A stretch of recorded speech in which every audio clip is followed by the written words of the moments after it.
Rain hammered the emergency room windows so hard it sounded like bullets.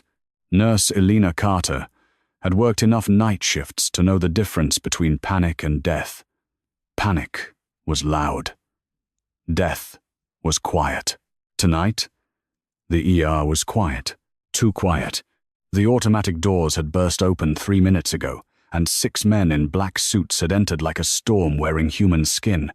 No shouting, no begging, no frantic explanations, just heavy footsteps, wet coats, dark eyes, and the metallic smell of blood spreading across the polished hospital floor. On the trauma bed lay a man who looked like he had crawled out of hell and brought half of it with him. Broad shoulders, black shirt soaked through, dark wet hair plastered to his forehead, a jawline sharp enough to cut glass. Even unconscious, he carried power in his body like a loaded gun. One of the men grabbed the attending doctor by the collar. "Save him." The doctor's face drained of color. "We need information. Name, age, medical history." The man tightened his grip. "You don't need his history. You need to keep him breathing." Elena's pulse kicked hard against her ribs. She stepped forward before fear could stop her. "Let him go." Every black-suited man turned toward her. For one breath, the entire ER froze. The bodyguard released the doctor slowly, his cold stare sliding over Elena's blue scrubs, her tired eyes, the loose strands of dark brown hair sticking to her damp cheek. "You touching him?" he asked. Elena looked at the wounded stranger on the bed. Blood pooled beneath his ribs. His breathing was shallow, uneven, dangerous. "I'm the nurse standing closest," she said. So yes, a flicker of something passed through the bodyguard's face. Not respect, not kindness, recognition. That terrified her more than anger would have. Elena leaned over the patient, pressing gauze hard against the wound. "Sir, can you hear me?" Nothing. His lashes were dark against his pale skin. His lips were slightly parted. His body should have looked helpless. It didn't. Even bleeding out, he made the room feel like it belonged to him. The monitor screamed as his blood pressure dropped. "Move," Elena ordered. She expected resistance. Instead, the men stepped back instantly, too instantly, as if they were trained to obey commands around him, as if the wrong movement could get someone killed. The doctor cut open the man's shirt. Beneath the torn black fabric, Elena saw scars, old ones, knife lines across muscle, a healed bullet mark near his shoulder, a life written in violence. Then she saw the tattoo on his chest, a black crown wrapped in thorns. The doctor inhaled sharply. Elena glanced at him. "What?" He didn't answer, but one of the younger nurses dropped a tray. The sound exploded through the ER. Nobody moved. Elena's stomach sank. "Who is he?" The bodyguard nearest the door looked at her with dead eyes. "Someone you don't say no to." The wounded man suddenly gasped. His hand shot up.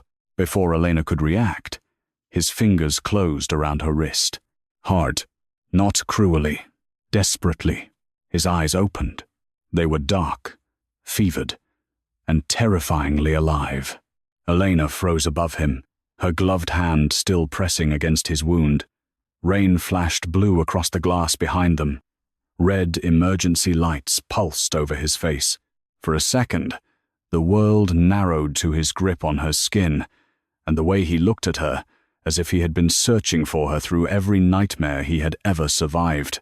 The doctor said, "Sir, you're in the hospital. You've been shot." The man ignored him. His gaze locked on Elena. His voice came out rough, broken, and low enough that only she heard it. "Don't leave me." The words cut through her harder than any scream could have. Elena's breath caught. This was not a plea from a stranger. This was recognition. Impossible recognition. She tried to pull back, but his grip tightened not enough to hurt, just enough to stop her from disappearing. The bodyguards exchanged glances. One of them whispered something in Italian. Another reached slowly toward the gun beneath his coat. Elena's eyes widened. Why are they doing that?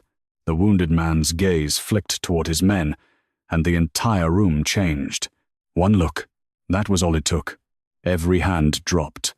Every man stepped back. The doctor looked like he wanted to run. Elena looked down at the patient. Who are you? His thumb moved once against the inside of her wrist, almost gentle, almost possessive. Then he said the name that made the doctor go completely still. Luca. A bodyguard lowered his head. Luca Moretti. The monitor beeped faster. Eleanor had heard that name only once before, whispered by police officers outside a trauma room after a man died with a bullet in his throat. Luca Moretti. The Mafia boss no one could touch. The man powerful men feared. And now he was bleeding under her hands, staring at her like she was the only thing keeping him alive. Elena swallowed. Mr. Moretti, I need you to let go so I can help you. His eyes darkened. No. The word was weak. The command was not. Thunder cracked outside. Then Luca pulled her wrist closer to his chest, close enough that she could feel the violent rhythm of his heart beneath her fingertips. And with blood on his lips, surrounded by armed men and terrified doctors, the most dangerous man in the city whispered one more sentence. They found you before I did. Elena did not sleep after that. How could she? Not after Luca Moretti had said those words with blood on his mouth and death in his eyes. They found you before I did. The sentence followed her everywhere.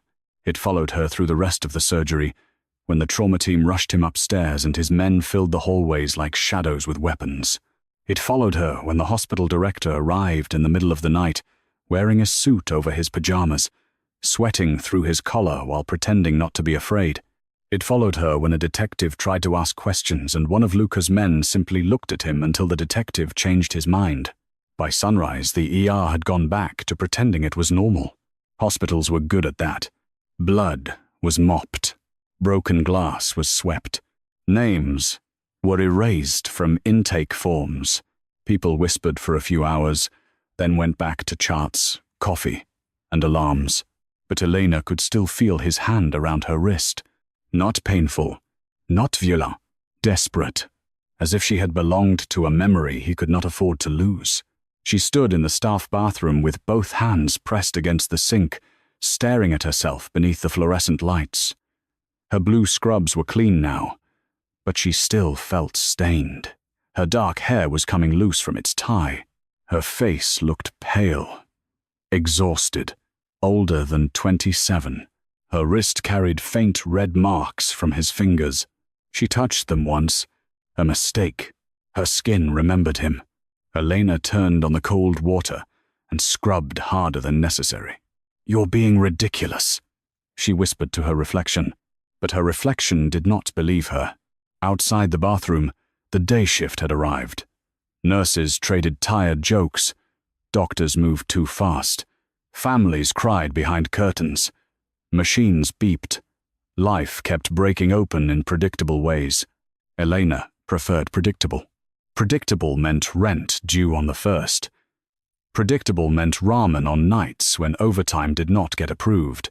Predictable meant taking 2 buses home because her car had died 3 months ago and she still could not afford to fix it. Predictable meant no Mafia bosses grabbing her wrist and speaking as if her name had lived inside their nightmares. She changed into her coat at the end of her shift and slipped out through the staff entrance instead of the lobby. The rain had stopped, but the city still looked wet and bruised. Early morning light reflected off the pavement in dull silver streaks. Chicago moved around her with its usual cruelty horns, sirens, strangers, pretending not to see each other. Elena pulled her coat tighter and started walking. Her apartment was 40 minutes away by train and another 12 on foot. She used to count the blocks by habit. Now she counted every black car parked along the curb. 1, 2, 3. None followed her. Still, she could not shake the feeling that something had shifted. Not outside, inside. Like a door she had spent years keeping locked, had opened by itself. Her phone buzzed as she reached the train station. She looked down. Unknown number. Her heart dropped. For a moment, she almost let it ring. Then she answered. Elena Carter? The voice was male. Calm. Polite. Wrong. Who is this? A pause. You worked the emergency room last night. Her fingers tightened around the phone. This is a hospital matter. You need to call the hospital. I'm not calling about the hospital. The platform wind rushed past her, cold and damp. Elena looked around. Commuters stood with coffee cups and headphones, unaware that her blood had turned to ice. What do you want? The man exhaled softly, almost amused. To confirm something. I'm hanging up. Did he recognize you? Elena stopped breathing. The train screeched somewhere in the distance. Who is this? She demanded again. But the line went dead. Elena stood frozen as people moved around her. Then the train arrived, doors sliding open with a metallic sigh. She did not get on. Her hands were shaking too badly. By the time she reached her apartment, the sun had risen fully but brought no warmth with it. Her building sat on a narrow street, squeezed between a laundromat and a closed pawn shop. The front steps were cracked.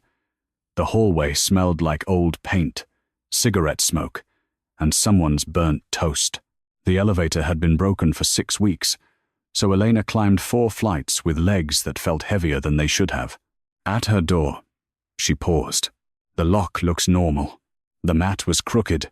She never left it crooked. Elena slowly reached into her bag and wrapped her fingers around the pepper spray her best friend had given her 2 years ago, still unused, still attached to a tiny pink keychain that made it look harmless. She pushed the door open. Her apartment was empty. Small, quiet, cheap. A thrift store couch, a kitchen table with 1 chair, a stack of medical bills hidden beneath a magazine as if hiding them could make them disappear. A dying plant on the windowsill she kept forgetting to water, but could not bring herself to throw away. Nothing had been touched. Still, the air felt different. Elena locked the door behind her and leaned against it, breathing through the ache in her chest. She had grown up learning how to survive small fears. The fear of an empty fridge. The fear of rent increasing. The fear of answering calls from debt collectors. The fear of her mother's hospital bills arriving months after the funeral, as if grief itself came with interest. But this fear was different. This fear had a name. Luca Moretti. She dropped her bag on the floor and kicked off her shoes. The apartment was too quiet. She turned on the TV just for noise, then muted it immediately when a news anchor's cheerful voice made her want to scream. On the screen, a breaking news banner ran beneath footage of police cars outside an upscale restaurant. Local businessman injured in late-night shooting. No name. No face. But Elena knew. A blurred image flashed for less than 2 seconds. A black SUV. Men in suite. Rain. On glass. She reached for the remote and turned the TV off. The silence returned. Then came the knock. 3 soft taps. Elena froze. Nobody visited her. Not without calling. Not anymore. She moved toward the door slowly. Pepper spray raised. Every nerve awake. Who is it? No answer. Another knock. 3 taps. A rhythm too calm to be random. Elena looked through the peephole. No one. Her stomach turned. She stepped back. Then her phone buzzed again. Unknown number. She answered before she could stop herself. This time, no one spoke. Only breathing. Low. Controlled. Close. Elena backed away from the door. Stop calling me. A faint sound came through the line. A man's voice. Distant. Saying something she could not understand. Then another voice. Clearer. Stay away from the hospital tonight, Miss Carter. Her mouth went dry. Why? Because if you go back, you may not leave. The call ended. Elena stood in the center of her apartment, the phone still pressed to her ear. Her shift started at 7. She should call in sick. That was the sensible thing, the safe thing. But nurses like Elena did not get the luxury of safe. She had rent due in 5 days. Her student loans had already gone into deferment twice.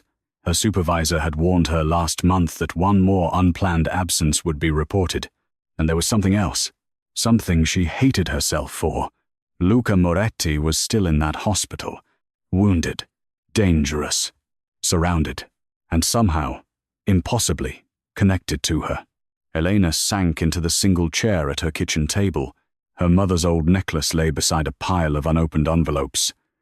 A small silver pendant, shaped like a key. Elena picked it up and rubbed her thumb over its worn surface. Her mother had never told her why she kept it, only that some doors should stay closed until they opened on their own. At the time, Elena had thought it was one of those tired things sick people said when they wanted their children to believe suffering had meaning. Now, the words felt less like comfort, more like warning. She slept for 2 hours and woke from a dream of Luca's hand closing around her wrist. In the dream, he was not bleeding. He was standing in her apartment doorway, rain dripping from his black coat, looking at her with the same dark, impossible recognition. "You were never supposed to be alone." Elena woke gasping. Her room was grey with late afternoon light. Her phone lay beside her pillow. No missed calls, no massage. Somehow, that felt worse. She showered, changed, tied her hair back, put on fresh scrubs, told herself she was going to work because she needed money, not because some broken part of her wanted answers. At 6:42 p.m., she reached the hospital. The first thing she noticed was the security, not hospital security. Men in suits stood at every entrance, too still, too alert, pretending not to be guarding the building. One near the ambulance bay turned slightly when he saw her, then lowered his gaze, as if he already knew who she was. Elena's steps slowed. Inside, the hospital felt different again. The staff avoided eye contact. Conversations died when she passed. A nurse from pediatrics looked at her with something close to pity. "Elena," Dr. Harris said from the nurse's station. His voice was tight. She turned. "What?" He looked older than he had last night. His hands gripped a chart too hard. "You've been reassigned." "To where?" He swallowed. "Private recovery." Her pulse jumped. "No?" His eyes flicked toward the hallway behind her. Elena turned. 2 men stood there, both in black. One of them she recognized from last night, the bodyguard who had told her Luca was someone she did not say no to.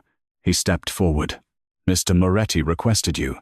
Elena forced herself to laugh, but it came out hollow. Patients don't request nurses like ordering room service. His expression did not change. "This one does. I'm not going." Dr. Harris lowered his voice. "Elena." She looked at him, stunned.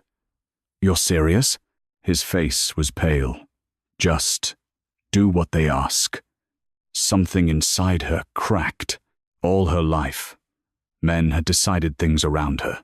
Landlords, collectors, doctors, administrators.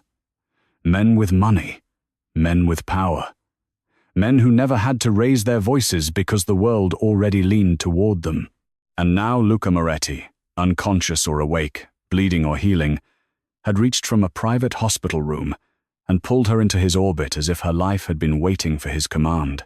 "No." Elena lifted her chin. "Tell Mr. Moretti I'm not available." The bodyguard stared at her. For the first time, something like surprise crossed his face. Then, from the hallway behind him, a voice rasped, "Tell me yourself."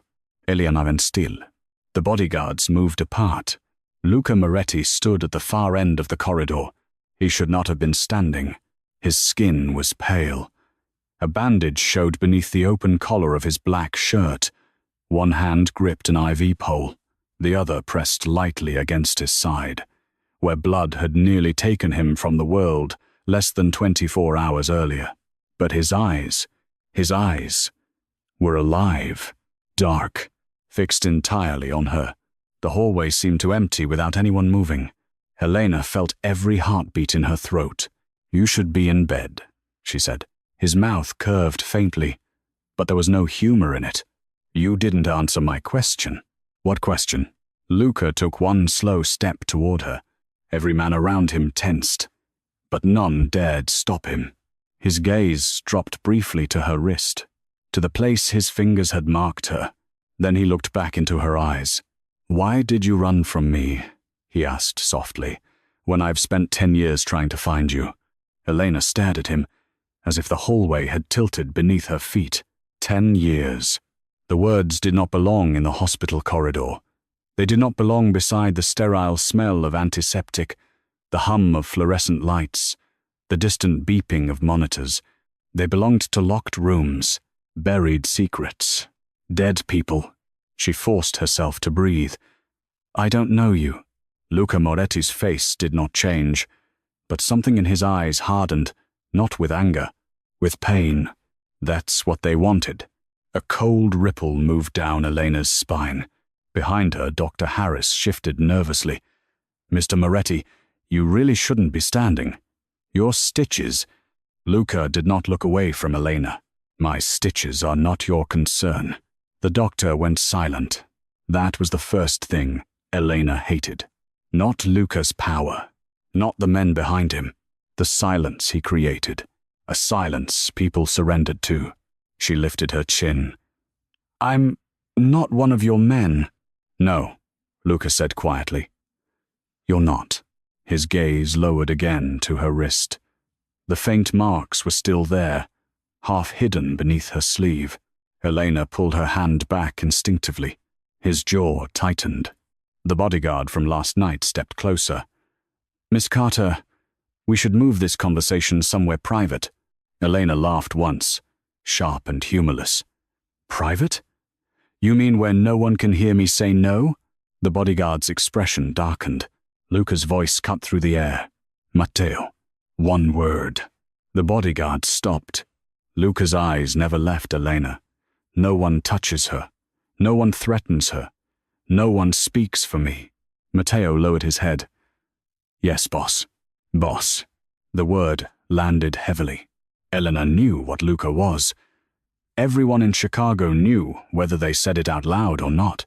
Luca Moretti was a name whispered after restaurant fires, missing witnesses, sudden bankruptcies, and men found floating beneath bridges with their pockets full of stones. He was not supposed to be human. He was supposed to be a warning. But standing in front of her, pale from blood loss and stubborn enough to fight death just to speak to her, he looked like something worse than a monster. He looked wounded, and wounded, powerful men were the most dangerous kind. Elena took one step back. "I have patience. You have enemies," Luca said. The hallway chilled. "What?" His eyes flicked toward the security cameras above them. "You received a call this morning." Elena's stomach dropped. "How do you know that?"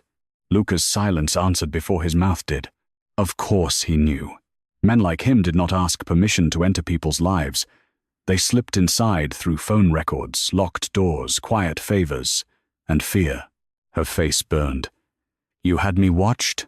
I had you protected. You don't know the difference." For a moment, his control slipped. A flash of something dark crossed his face, not at her words, but because they had hit somewhere real. Then his voice lowered. "I know the difference better than you think." Before Elena could answer, the elevator doors opened at the end of the hall. A man stepped out. He did not wear a suit like Luca's men. He wore a cheap gray jacket, wrinkled slacks, and a smile that made Elena's skin crawl. Detective Raymond Vale. Elena recognized him immediately. He had come into the ER twice before after gang-related shootings, always asking questions that sounded polite until they weren't. He had a way of standing too close to nurses, of looking at women like they were filing cabinets he had a right to open. His eyes found Elena first, then Luca. Something satisfied moved across his face. "Well?" Vale said, strolling closer. "Isn't this touching?" Matteo stepped forward, but Luca raised one hand. The bodyguard stopped. Vale's smile widened. I heard our favorite nurse was having a private reunion with Chicago's most misunderstood businessman. Elena felt exposed. Detective, she said carefully. This is a hospital floor, and I'm here on official business. He lifted a folded paper. Luca looked at it once. No, you're not. Vale's jaw twitched. The air changed again. This time not because of Luca's power, because two kinds of power had entered the same room, and both expected obedience. Vale turned to Elena. Miss Carter, I need you to come with me. No, Luca said. Vale ignored him. There are some questions about last night's shooting. Specifically, why Mr. Moretti here said what he said to you. Elena's pulse beat hard in her throat. I already gave my statement. Not to me. I don't have anything else to say. Vale's smile faded. That wasn't a request. Luca took one step forward. It should have been impossible. He was pale, injured, barely upright. Still, the movement made every person in the corridor tense. You don't give her orders. Vale looked at him with mock surprise. That your job now? Luca's eyes went cold. Elena suddenly understood why grown men whispered about him. It was not because he shouted. It was because he didn't need to. Vale leaned closer to Elena. Do you know who this man is? Do you know what he does to people who become inconvenient? Elena did not answer. Vale's voice softened. Poisonous. Ask him what happened to Nurse Elena Carter. The name ripped through Elena like a blade. Her mother's name. The corridor blurred at the edges. What did you say? Vale looked almost pleased. Luca went completely still. Not surprised. Not confused. Still, like a man watching a trap close. Elena turned slowly toward him. How does he know my mother's name? Luca's face was unreadable, but his eyes had darkened into something unbearable. Elena, he said quietly. No. Her voice shook. Don't say my name like that. Answer me. Vale clicked his tongue. He didn't tell you? Of course he didn't. Luca's head turned slightly. Leave. Vale laughed. This is a public hospital, not this floor. The detective's smile tightened. Matteo moved behind him without making a sound. For 1 second, Vale's confidence cracked. Then he looked back at Elena. Your mother died in an accident, right? Elena could not breathe. A hospital bill. Her mother's thin hand. The smell of antiseptic. A doctor saying complications. A closed casket. Bills arriving after the funeral. Yes, Elena whispered. Vale's eyes gleamed. No, she didn't. The world stopped. Elena felt the words enter her body and destroy something. Luca moved toward her, but she stepped back. Don't. He stopped instantly. That should have mattered. It didn't. Vale continued, voice low and cruel. Elena Carter was a nurse at this hospital 10 years ago. She treated the wrong man, heard the wrong confession, and vanished from the wrong people's protection. Elena's mouth went dry. My mother was sick. That's what they told you. She looked at Luca. He said nothing, and his silence was worse than any confession. Elena's eyes filled, but she refused to let the tears fall. Not here. Not in front of Luca. Not in front of the detective, who looked like he enjoyed every second of this. You knew her, Elena said to Luca. His throat moved once. Yes. The word hit harder than the gunshot wound on his body should have. Elena stepped closer, anger finally cutting through shock. You knew my mother? Luca's voice was rough. She saved my life. The hallway seemed to shrink around them. Elena shook her head. No, she did. No. Her hands curled into fists. My mother was a nurse. She worked double shifts. She packed my lunch with notes inside because she thought I got lonely at school. She watched old movies and cried at the happy parts. She didn't know men like you. Luca's eyes softened with something that almost looked like grief. She knew enough to be afraid of us. Elena slapped him. The sound cracked through the hallway. Every bodyguard moved. Every doctor froze. Matteo's hand went toward his jacket. Luca turned his head back slowly, a red mark blooming across his cheek. His men looked ready to burn the hospital down. Luca only lifted one hand. "Stand down." His voice was quiet, deadly. They obeyed. Elena's palms stung. Her breath came fast and uneven. "You don't get to talk about her." Luca looked at her for a long moment. Then he said, "You're right." That disarmed her more than rage would have. Vale clapped softly once. "Beautiful. Really. But now that everyone's emotional, Miss Carter, let's go." He reached for her arm. He never touched her. Luca moved so fast Elena barely saw it. 1 second, Vale's hand was inches from her sleeve. The next, Luca had seized his wrist and twisted it down just enough to make the detective's face tighten with pain. The IV pole crashed against the wall. Blood appeared beneath Luca's bandage. Elena gasped. "Luca!" His name left her mouth before she could stop it. His eyes flicked to her. For half a second, everything else disappeared. Then Vale hissed. "Assaulting a police officer in front of witnesses?" Luca leaned closer to him. "You are not here as police." Vale's smile was gone now. Only hatred remained. "You think you can protect her forever?" Luca's grip tightened. "I don't need forever." His voice dropped. "I need enough time to find who sent you." Vale's face drained of color. There it was. Fear. Not much, but enough. Elena saw it, and Luca saw her see it. The detective yanked his hand free, smoothing his jacket as if dignity could be recovered by fabric. "This isn't over." Luca's expression remained calm. "No, it isn't." Vale turned to Elena one last time. "Ask him about the key." Her breath caught. The pendant. Her mother's silver key. Luca's face changed. Just slightly. But Elena caught it. Vale smiled again, satisfied, and walked back toward the elevator. No one stopped him. The doors closed. The corridor remained silent.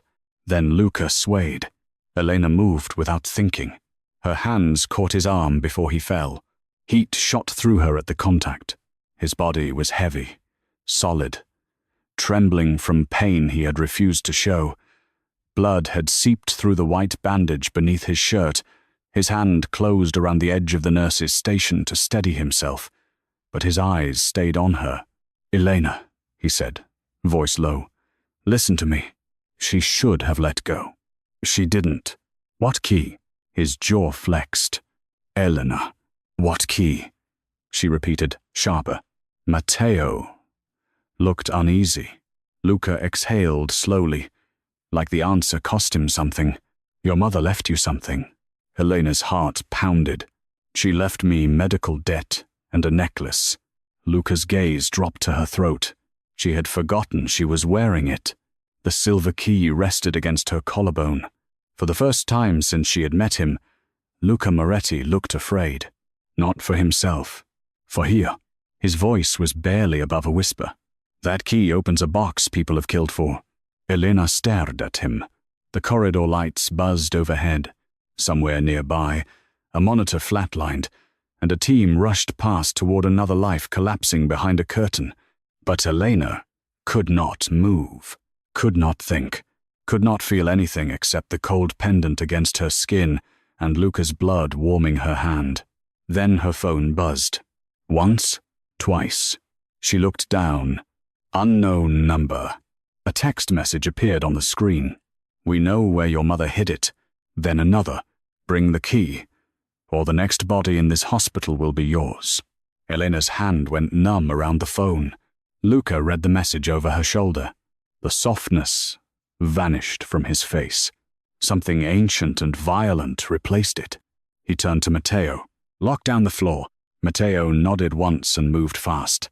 Luca looked back at Elena, his eyes dark with a promise that terrified her almost as much as the threat. "No one gets near you now." Elena swallowed, still holding the phone. "What happens if they do?" Luca stepped closer, bleeding through his bandage, deathly, pale, and more dangerous than any healthy man in the building. His voice came quiet. Absolute. Then Chicago burns. The hospital floor locked down in less than 60 seconds. Eleanor had seen emergency protocols before. Fire drills. Active shooter alerts. Infant abduction procedures. This was different. This was not the hospital protecting itself. This was Luca Moretti closing his fist around the building. Doors clicked shut one by one. Security shutters dropped over the private wing windows. Elevators froze between floors. Men in black suits moved through the corridors with silent precision, speaking into earpieces, checking exits, stairwells, supply rooms, empty patient bays. No one asked who gave the order. Everyone already knew. Elena stood in the middle of it, phone in one hand, her mother's silver key burning cold against her skin. Bring the key, or the next body in this hospital will be yours. She read the message again, then again, as if the words might become less real if she punished herself with them long enough. They didn't.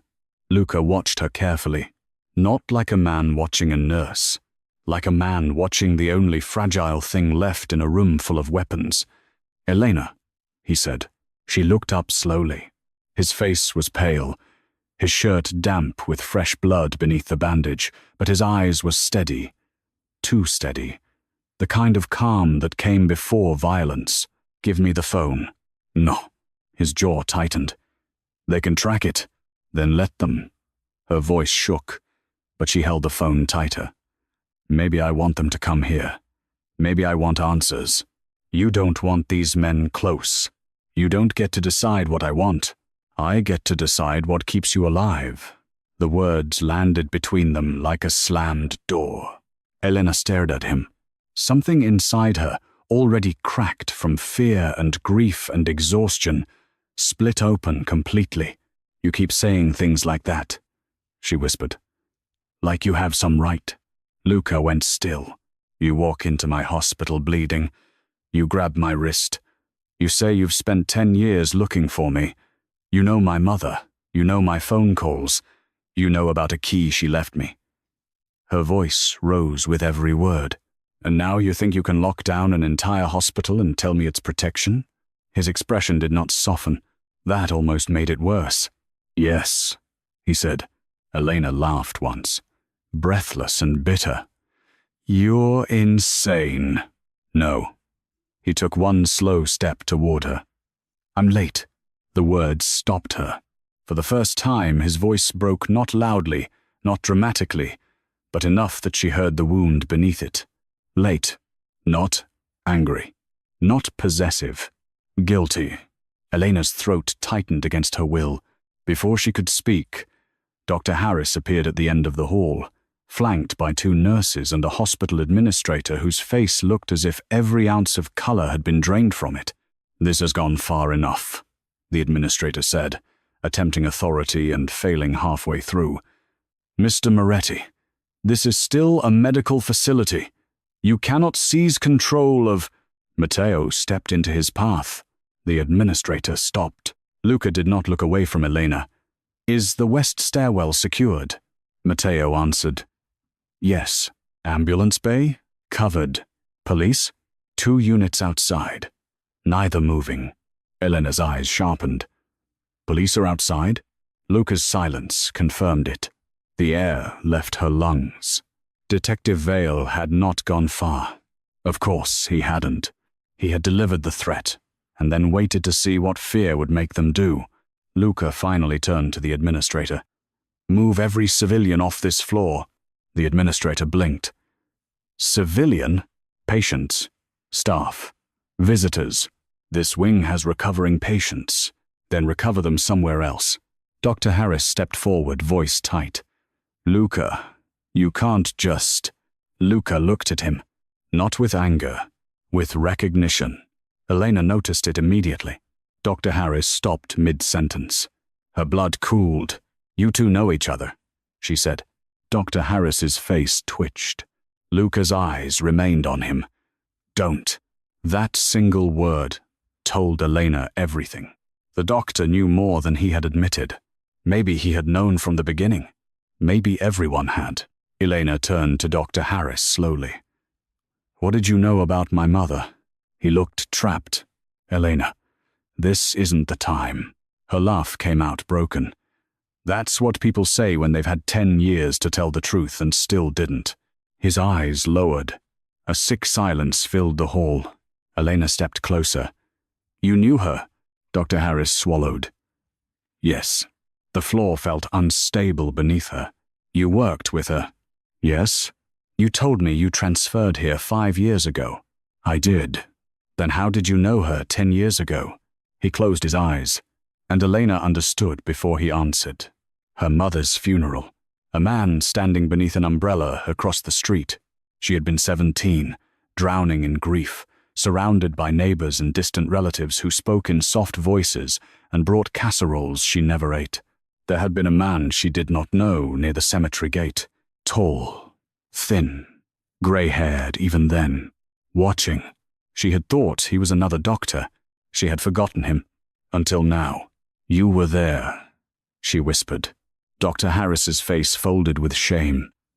"I tried to help her." "No." Elena shook her head. "No, don't start there. Start with why everyone around me keeps lying." Luca's voice was low. "Because your mother made us promise." Elena turned on him. "Do not use her as an excuse." He accepted the blow without flinching. "She knew if you learned the truth too young, you would go looking." "For what?" Luca's eyes held hers. "For me." The answer moved through her like lightning. Around them, the floor continued emptying. Nurses guided patients away. Bodyguards stood near every corner. Somewhere behind closed doors, a man shouted into a phone, then went silent. But Elena heard only Luca. "For you?" she repeated. "Yes." Her fingers rose to the silver key at her throat. "What are you to my mother?" Dr. Harris looked sharply at Luca, fear flashing across his face. Luca ignored him. The powerful calm he wore like armor seemed to fracture at the edges. "I was the boy she saved." Elena stared at him. "You already said that." "No," Luca said. "Not from a gunshot." His voice became quieter, darker. "When I was 19, my father's enemies took me. 3 days in a basement near the river. No food, no water. They wanted him to kneel. He refused." Elena's anger faltered. Against her will, an image formed in her mind, a younger Luca, bound, beaten, waiting for a father who would not come. "My father sent men eventually," Luca continued. "Not to save me. To clean up the embarrassment if I died." His mouth twisted slightly. That was the Moretti way. Elena did not speak. Luca's gaze moved briefly to the floor, as if the memory was there. "I escaped before they arrived. Half dead, fevered, bleeding. I collapsed behind this hospital. Your mother found me." The pendant felt heavier against Elena's chest. "She could have called police," Luca said. "She should have. Instead, she hid me in an unused room and treated me for 2 nights. Elena's breath came unevenly. Her mother had worked nights then. Elena remembered being little and waking to find cereal already poured, a note beside the bowl. "Mommy had an emergency. Be brave." "She knew who you were?" "Not at first." "And after?" His eyes met hers again. "She still stayed." That sounded like her mother. It hurt, because it sounded like her. Elena blinked hard, refusing tears. Luca continued. "When my father found out, he wanted her dead. A nurse knew too much about a Moretti weakness." "You?" Elena said. "Yes." The word held no pride, only truth. "I protected her from him, quietly, from a distance." She hated that. A faint, impossible memory surfaced. Her mother closing curtains at night. Her mother checking the street before unlocking the apartment door. Her mother whispering into a phone, "Tell him to stop sending people." I said, "Stop." Elena had thought it was a debt collector. Her stomach twisted. "What happened to her?" she asked. Luca's face turned to stone. Before he could answer, the lights went out. Not flickered, died. The entire floor plunged into darkness. For 1 second, no one moved. Then emergency red lights pulsed on, bathing the corridor in blood-colored shadows. A nurse screamed somewhere near the elevators. Matteo's voice cut through the dark. Movement at the east stairwell. Gunmetal flashed beneath jackets. Elena's body locked. Luca moved instantly. Injured or not, he stepped in front of her, forcing her behind him with one arm. "Stay close." This time, she did not argue. The hospital that had felt too bright, too sterile, too public, now seemed transformed into something hunted. Red emergency lights strobed over white walls. Alarms began to chirp. Footsteps echoed from beyond the sealed stairwell door. Slow, deliberate. Not hospital staff, not police. Someone knocked from the other side. 3 soft taps. Elena's blood turned cold. The same rhythm from her apartment door. Matteo aimed his weapon. Luca's voice dropped. "Don't open it." The knocking stopped. Then a phone rang. Not Elena's. Dr. Harris's. Everyone turned.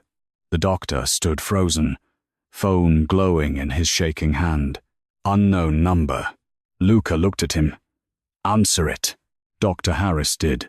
He put it on speaker with trembling fingers. For a moment, only static filled the corridor. Then a distorted voice spoke. "Hello, Elena." Her heart slammed. Luca's body went rigid in front of her. The voice continued, calm and almost amused. "You're wearing Amelia's key. Good. Your mother always was sentimental." Elena's lips parted, but no sound came out. Luca took the phone from Dr. Harris. "Come upstairs," he said coldly. The voice laughed softly. "Still giving orders while bleeding, Luca? Your father would be proud." A muscle ticked in Luca's jaw. Elena saw it. That name had landed. His father. The voice continued. "But this isn't about you. Not anymore." The stairwell door rattled once. A nurse sobbed. Matteo's finger tightened on the trigger. The voice became softer. "Elena, listen carefully. The box your mother hid contains names, dates, payments, proof, enough to bury judges, police captains, doctors, and every Moretti who ever bought silence in this city." Elena looked at Luca. He did not deny it. The voice said, "But the most important thing in that box isn't evidence. A pause. It's your birth certificate." Elena stopped breathing. Luca turned his head slightly toward her. His face had gone pale in a way blood loss could not explain. The corridor seemed to pull away from her. "My what?" she whispered. The voice laughed again. "Oh, he didn't tell you that either?" Elena stared at Luca's back. Her entire body went numb. "Tell her, Luca," the voice said. "Tell the pretty nurse why your father wanted Amelia Carter dead."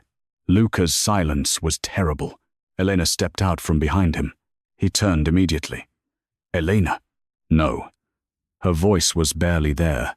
"Tell me." His eyes burned with something she had no name for.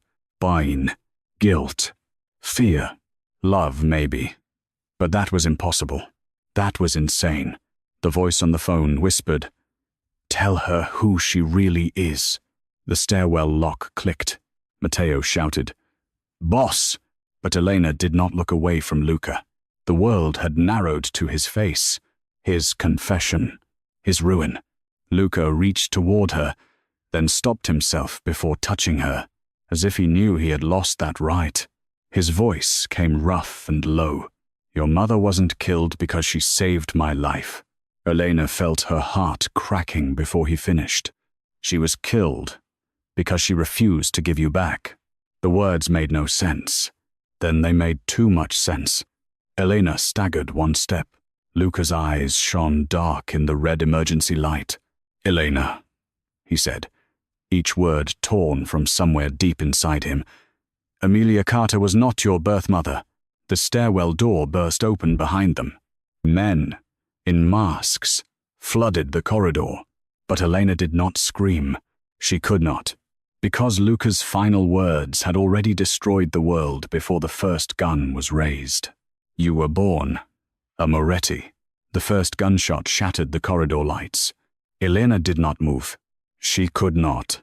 You were born a Moretti. The words had gone through her like a bullet that did not leave blood, only silence. A man in a black mask rushed through the broken stairwell door with his weapon raised. Luca turned before anyone else reacted. Even wounded, even bleeding through his bandage, he moved like violence had been carved into his bones.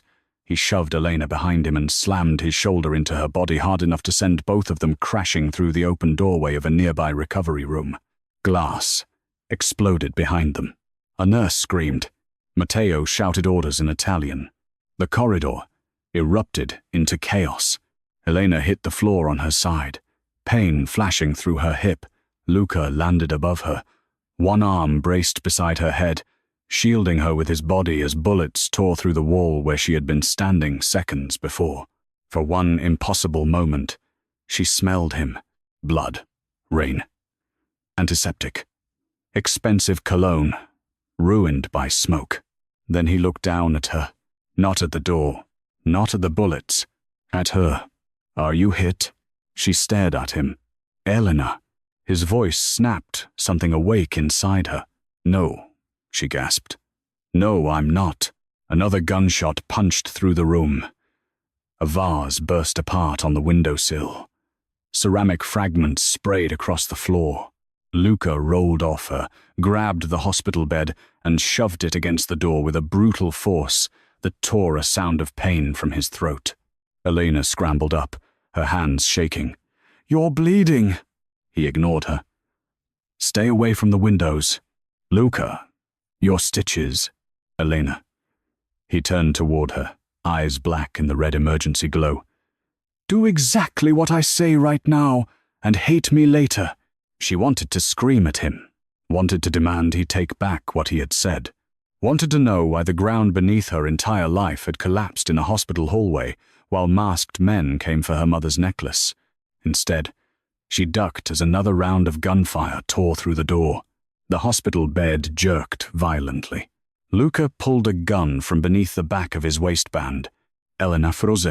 Of course he had one. Of course the injured Mafia boss had dragged an IV pole through a hospital corridor while armed, but seeing it in his hand changed the room. It turned danger into fact. He checked the weapon with terrifying calm, then looked toward the bathroom door attached to the recovery room. In there? No. His gaze cut to her. I said no, Elena whispered. I'm not hiding in a bathroom while people die outside. They're dying because of you. The words struck cruelly. Luca saw it immediately. His jaw tightened. That came out wrong. No. Elena's voice shook. It didn't. She looked toward the blocked door, where shadows moved through the cracks beneath it. Nurses shouted. Men cursed. Somewhere outside, someone hit the floor hard. They came for the key, she said. They came because of my mother. Because of whatever you people buried 10 years ago. Luca stepped closer. Because of what my family buried. The distinction should not have mattered. But it did. His family. Not yours. Not yet. Never, Elena wanted to say. But the word Moretti still echoed inside her chest, like a second heartbeat.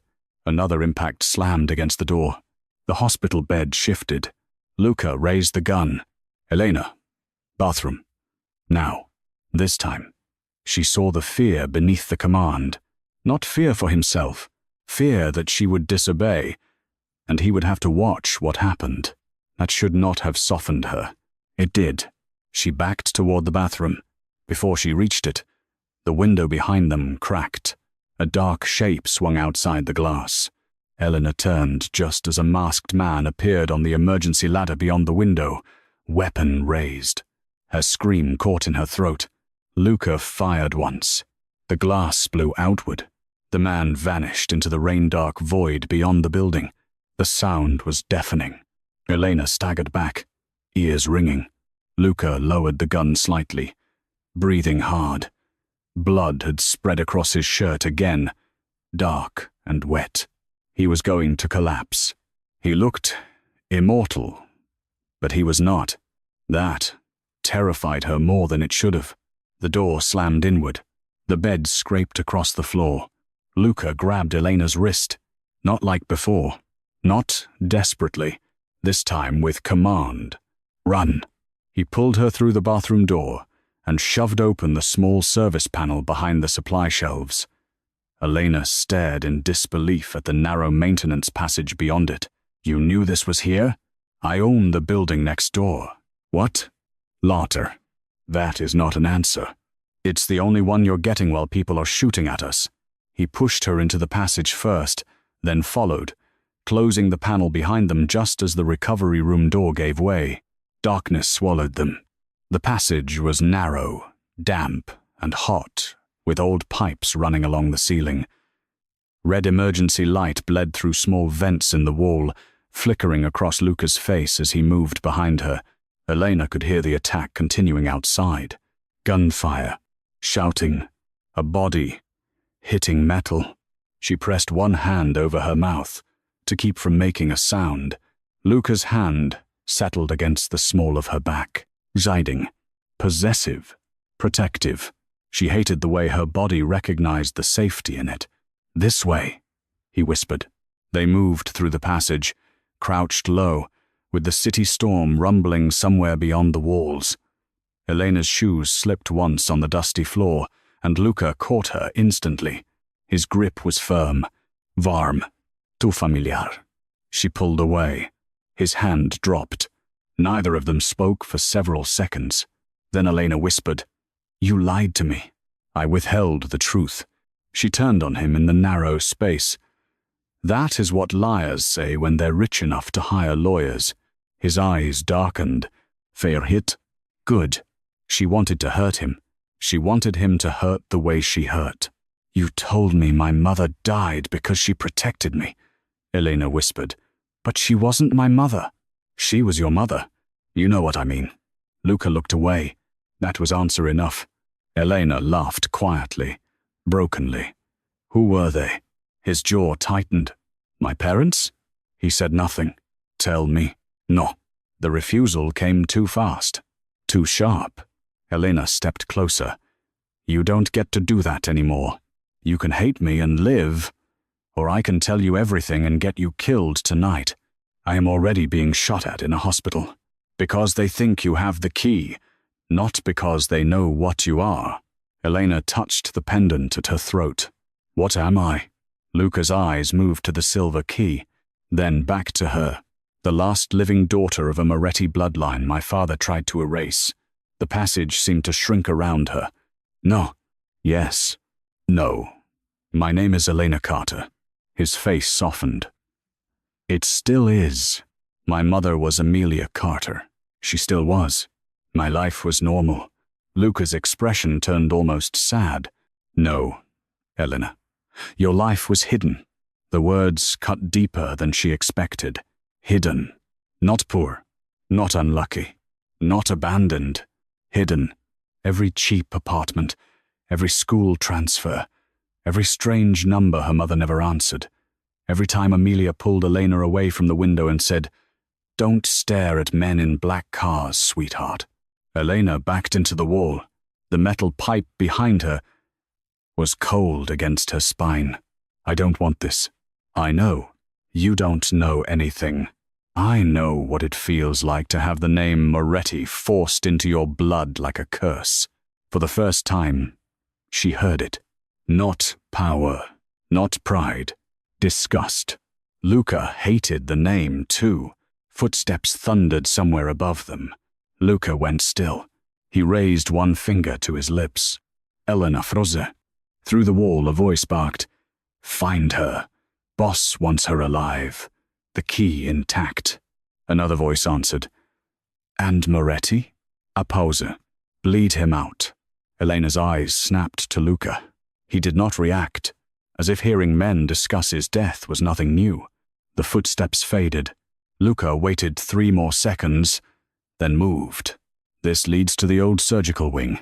From there, we go through the parking structure. Ve? His eyes cut back to her. You're not going anywhere alone. Because I'm your prisoner now? No. Then what am I? His silence was unbearable. Elena stepped in front of him, blocking the passage. Say it. Luca's face hardened. Move. No. Elena. No. Her voice trembled, but she held her ground. You don't get to pull me through secret walls and decide my life because some dead monster gave me your last name. His eyes flashed. Do not call him that like he is yours. Then tell me who he is. Luca moved so close, she had to tilt her head back. The passage was too small for the force of him. Rainwater dripped somewhere in the walls. Sirens wailed outside. His blood darkened the white bandage beneath his shirt, and still he looked dangerous enough to ruin anyone who touched her. My father, he said, voice low, was Antonio Moretti. Elena knew the name. Everyone knew the name. Antonio Moretti had ruled Chicago's underworld before Luca. They said he died in a car bombing 5 years ago. They said his enemies cheered. They said his own son buried him without tears. He had a brother, Luca continued. Salvatore. Younger, smarter, less cruel. Elena's mouth went dry. Salvatore wanted out, Luca said. He married a woman my father disapproved of. He had a child in secret. Elena could barely hear over her own heartbeat. That child was me. Luca's silence confirmed it. The maintenance passage tilted. Elena pressed a hand to the wall. My father was Salvatore Moretti. She closed her eyes.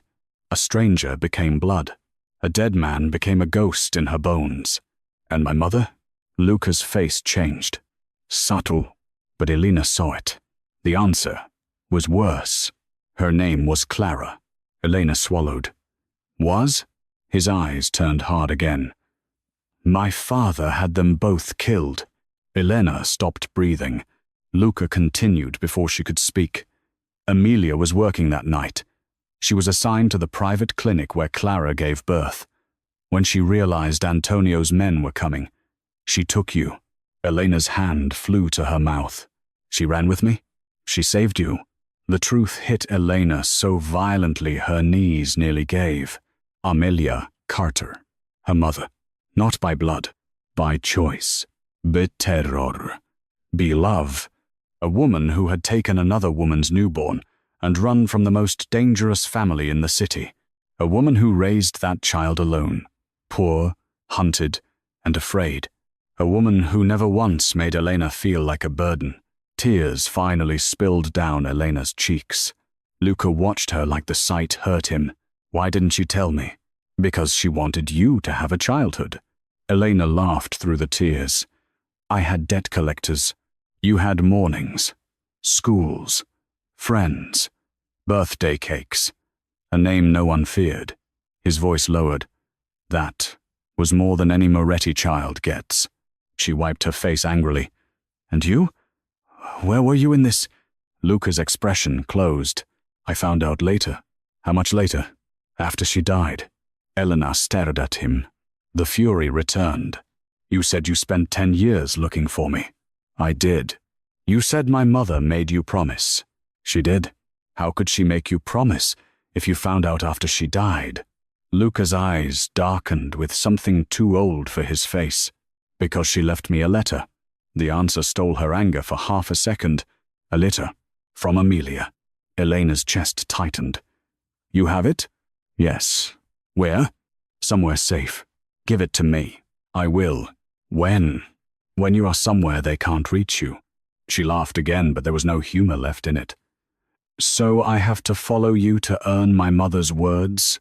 His face tightened. No. You follow me because if you go back to your apartment, you die. If you stay at the hospital, you die. If you call the police, the man who threatened you this morning gets to decide how you die. Elena hated that he was right. She hated that the world outside his protection suddenly looked smaller than the cage he offered. At the end of the passage, a metal door appeared. Luca stopped before opening it.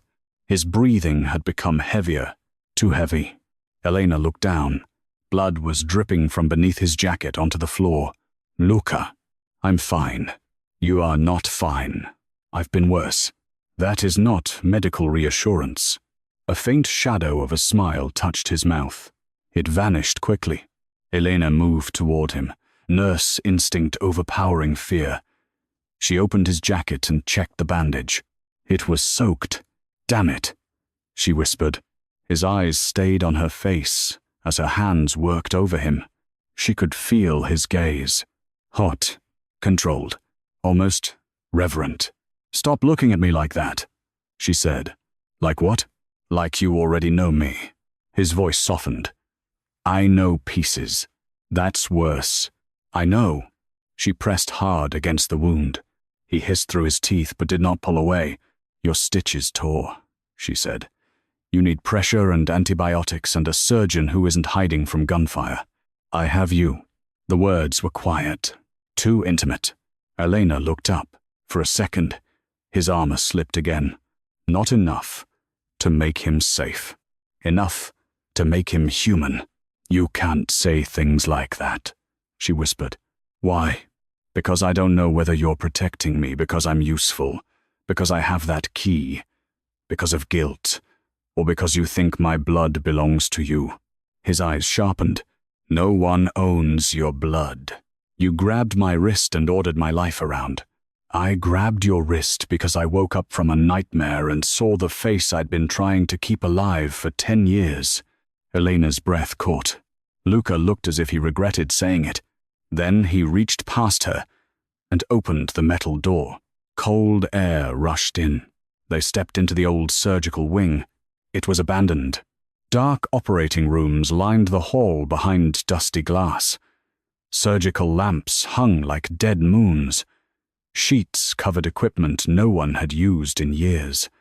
Emergency lights painted everything red and silver.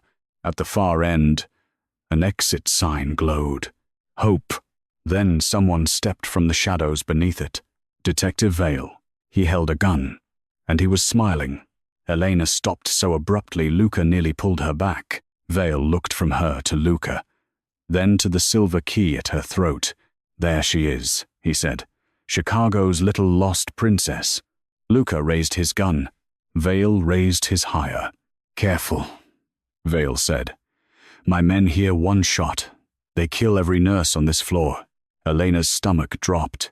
Luca's expression did not move. "Your men are dying in the stairwell. Some of them." Vale shrugged. "Enough left." "You're not police," Elena said. Vale's smile widened. "No, sweetheart. I'm much more useful than police." Luca's voice came cold. "Who bought you?" Vale looked amused. "You know exactly who." Luca went still. Elena saw it. Another secret. Another locked door. "Who?" she asked.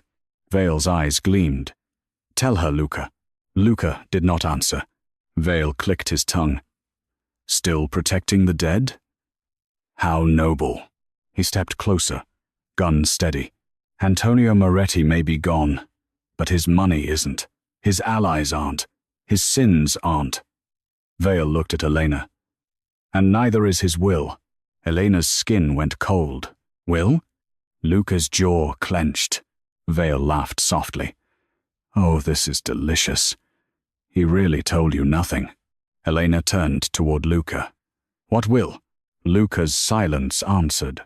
Vale provided the knife. Antonio left everything to the blood heir no one could find.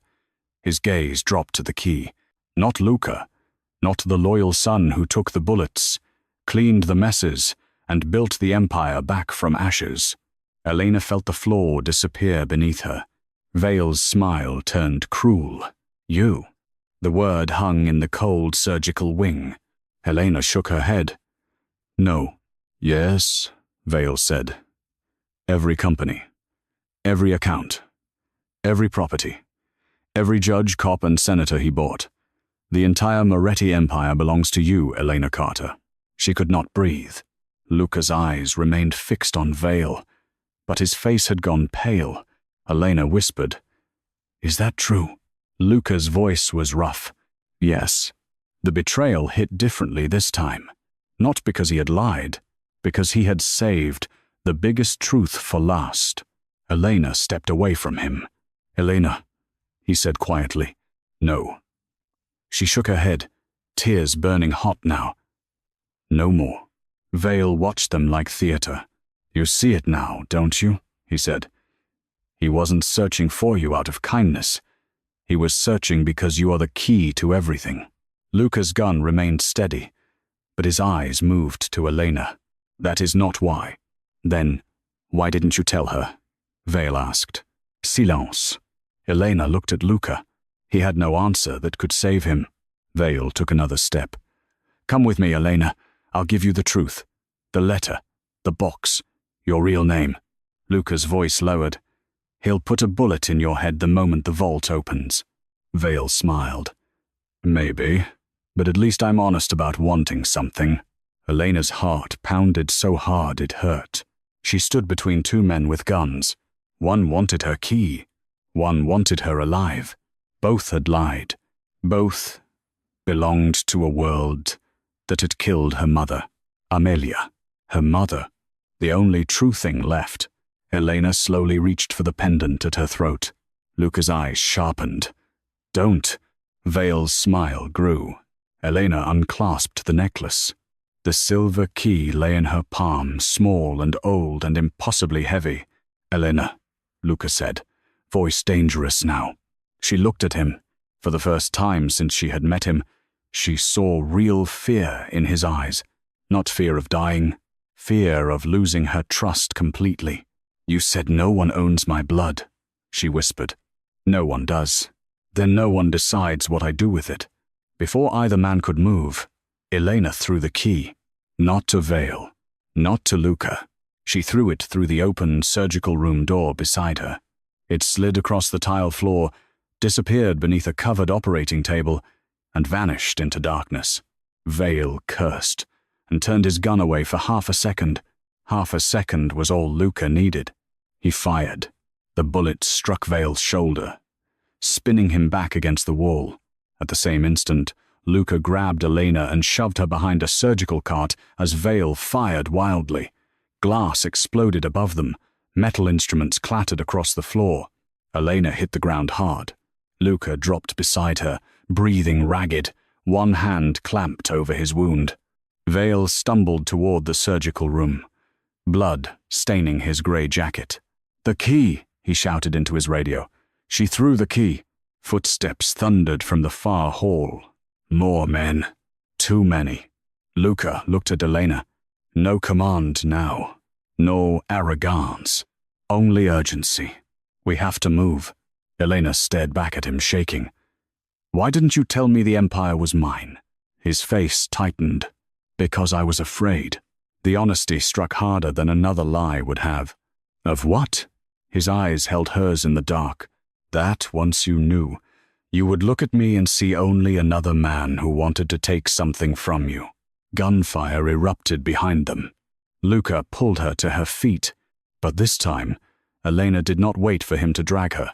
She ran with him, through the abandoned surgical wing, past covered machines and shattered glass, past the life she had known, past the girl named Elena Carter, who had believed loneliness was the worst thing she could inherit. Behind them, Vale's men tore through the operating room searching for the silver key. Ahead, Luca shoved open a service exit, and cold night air hit her face like a slap. They emerged into a private parking structure beneath the hospital. Black SUVs waited in a line. Engines running, doors open, men armed and ready. Matteo stood beside the lead vehicle, blood on his collar, phone pressed to his ear.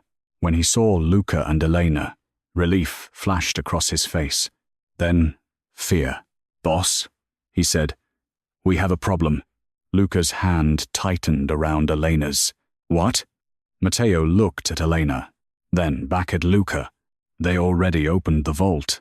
Elena went still. Luca's face turned deadly calm. That's impossible. Matteo swallowed. They didn't need the key. The parking structure seemed to darken around them.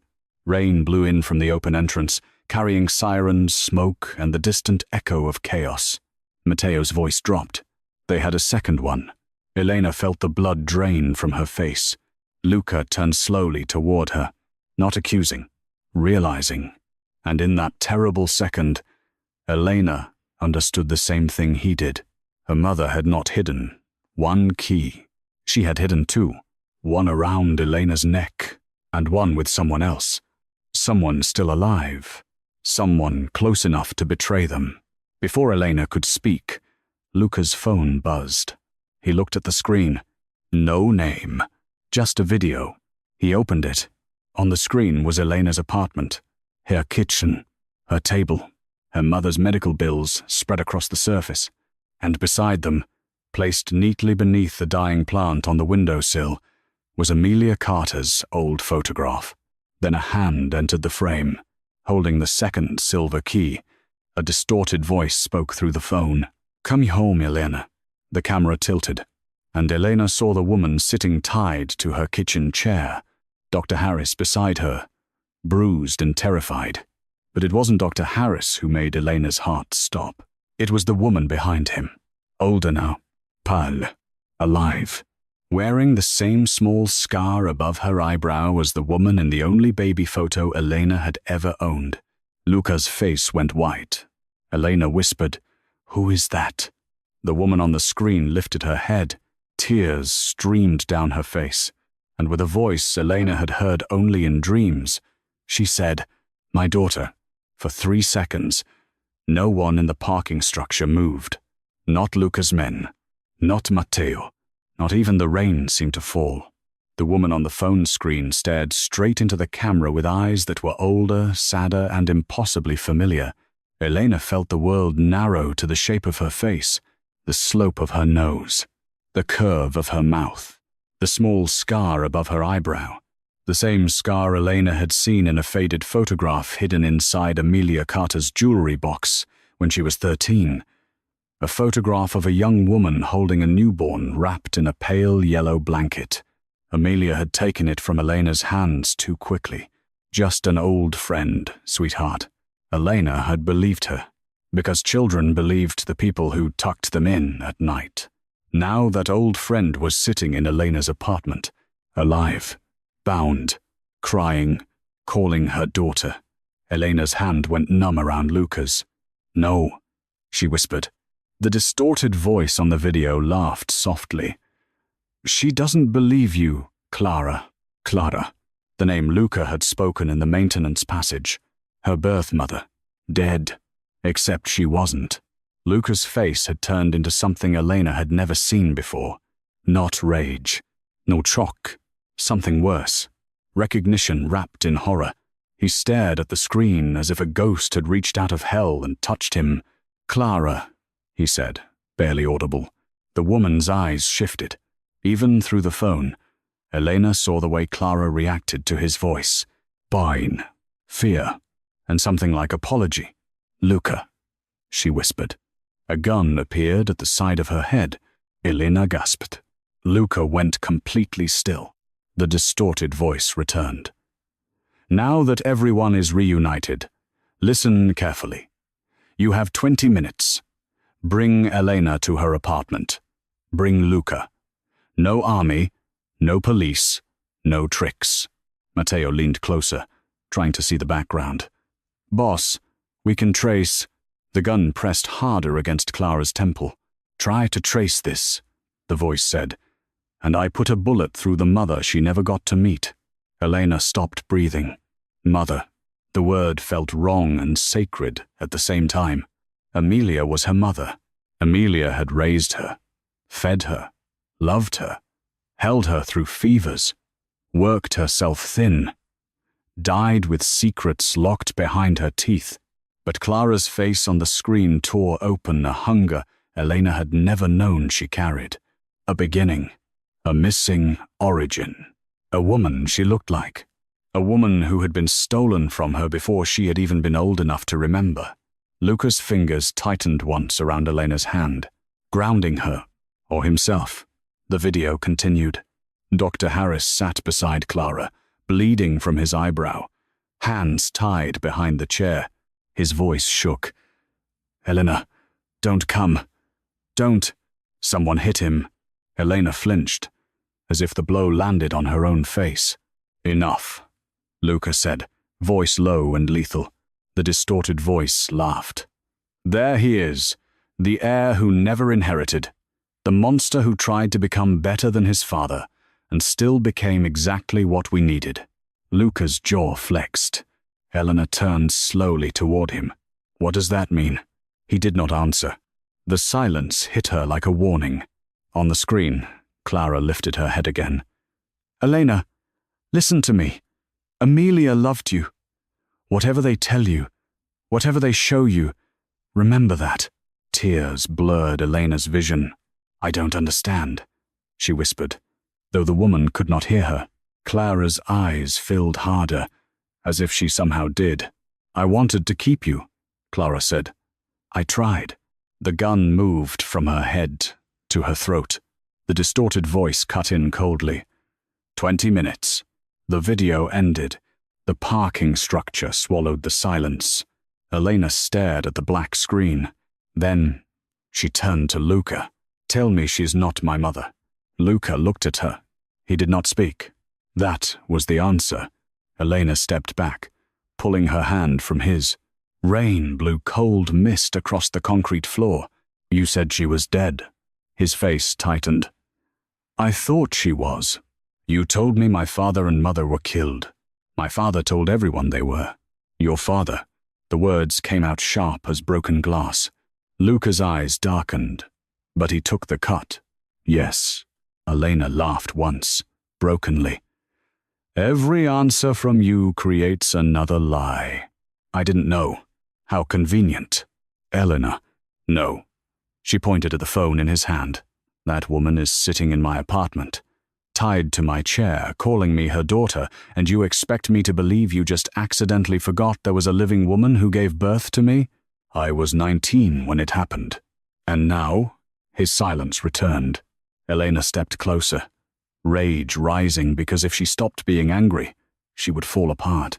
"Now you're Luca Moretti, the man who knows everyone's phone calls, everyone's secrets, every hidden stairwell in every building. You can lock down hospitals and move armed men through Chicago like chess pieces. But you didn't know Clara was alive?" Luca's eyes flashed. "No," he said. "I didn't." The force of it made the men around them go still. But Elena did not. "Why should I believe you?" For the first time, Luca looked like the question wounded him. Not because it was unfair, because it was not. Matteo stepped forward carefully. "Miss Carter, we have to leave." "Now." Elena turned on him. "I am not going anywhere with him until I know what is happening." Matteo looked to Luca. Luca's voice was cold.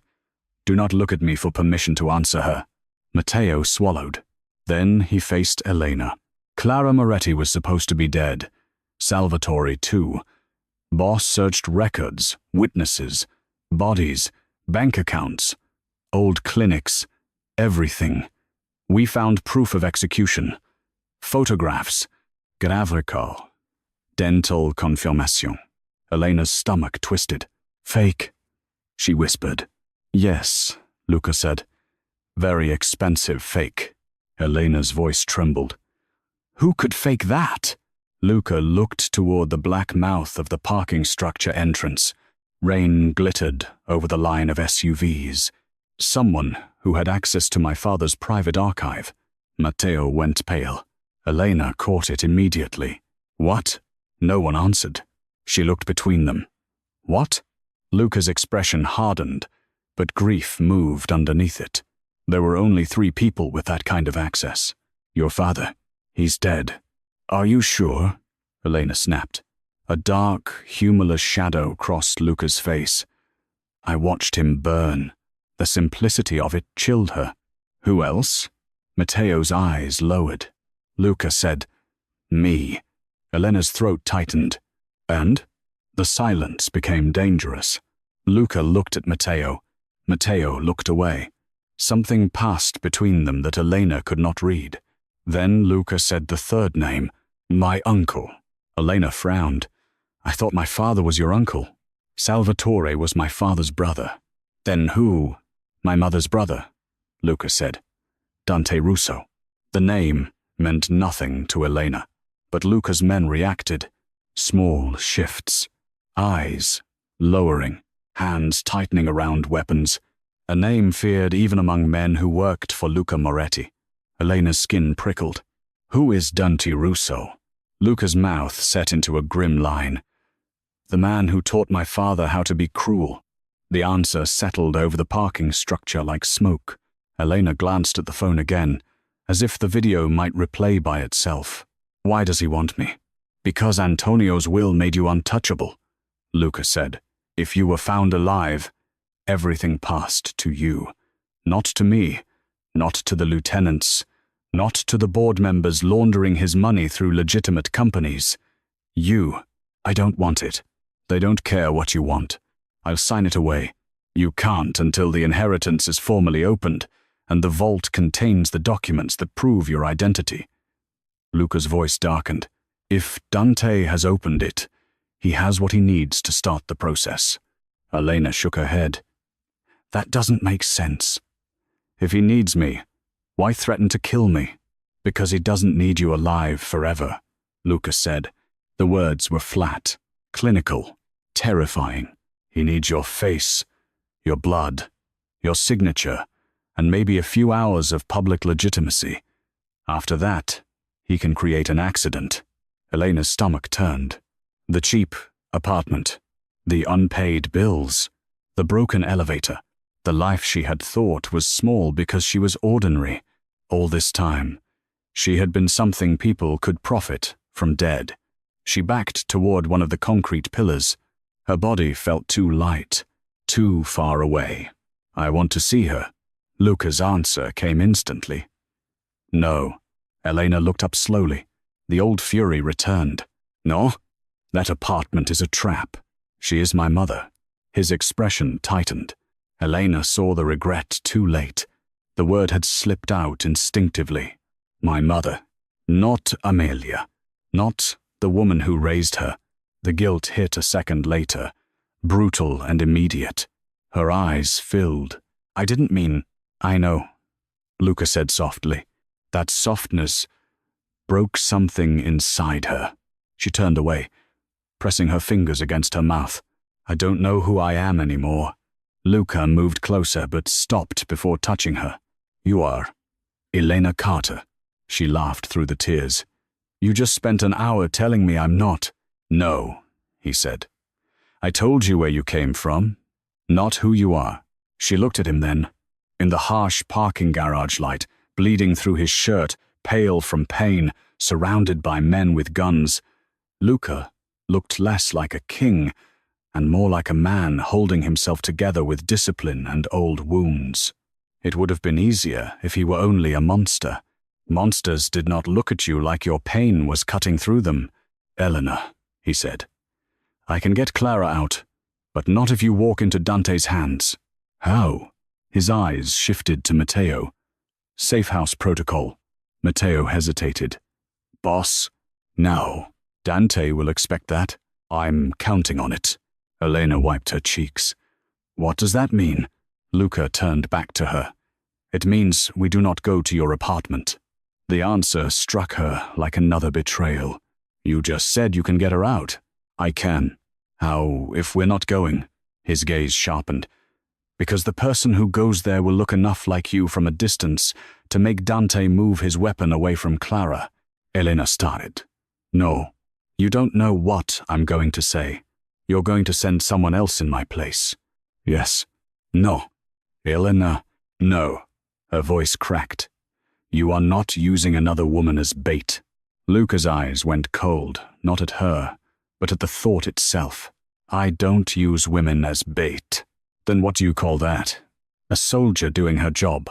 "That doesn't make it better. It makes it her choice."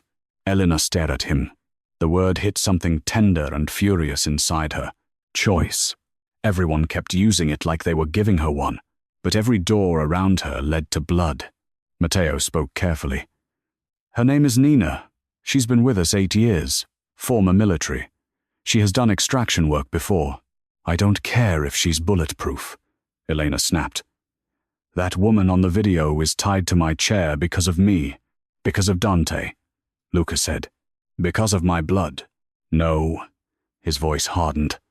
Never blame your existence for men who choose violence. The words stopped her. For 1 second, the storm inside her quieted. Then Luca's phone rang. Everyone went still. This time, the caller ID was not unknown. It was labeled Rosso. Luca answered without blinking and put it on speaker. A man's voice filled the garage. Smooth, older, elegant. The kind of voice that could order wine or murder with the same warmth. Luca. Luca's jaw tightened. Dante. Elena's blood went cold. There was a soft chuckle. Still alive. I admit, I'm impressed. Vale said you were bleeding badly. Vale talks too much. Vale is useful. There's a difference. Elena stepped closer to the phone. Dante seemed to sense it. And there she is. Luca's eyes cut to Elena, warning her not to speak.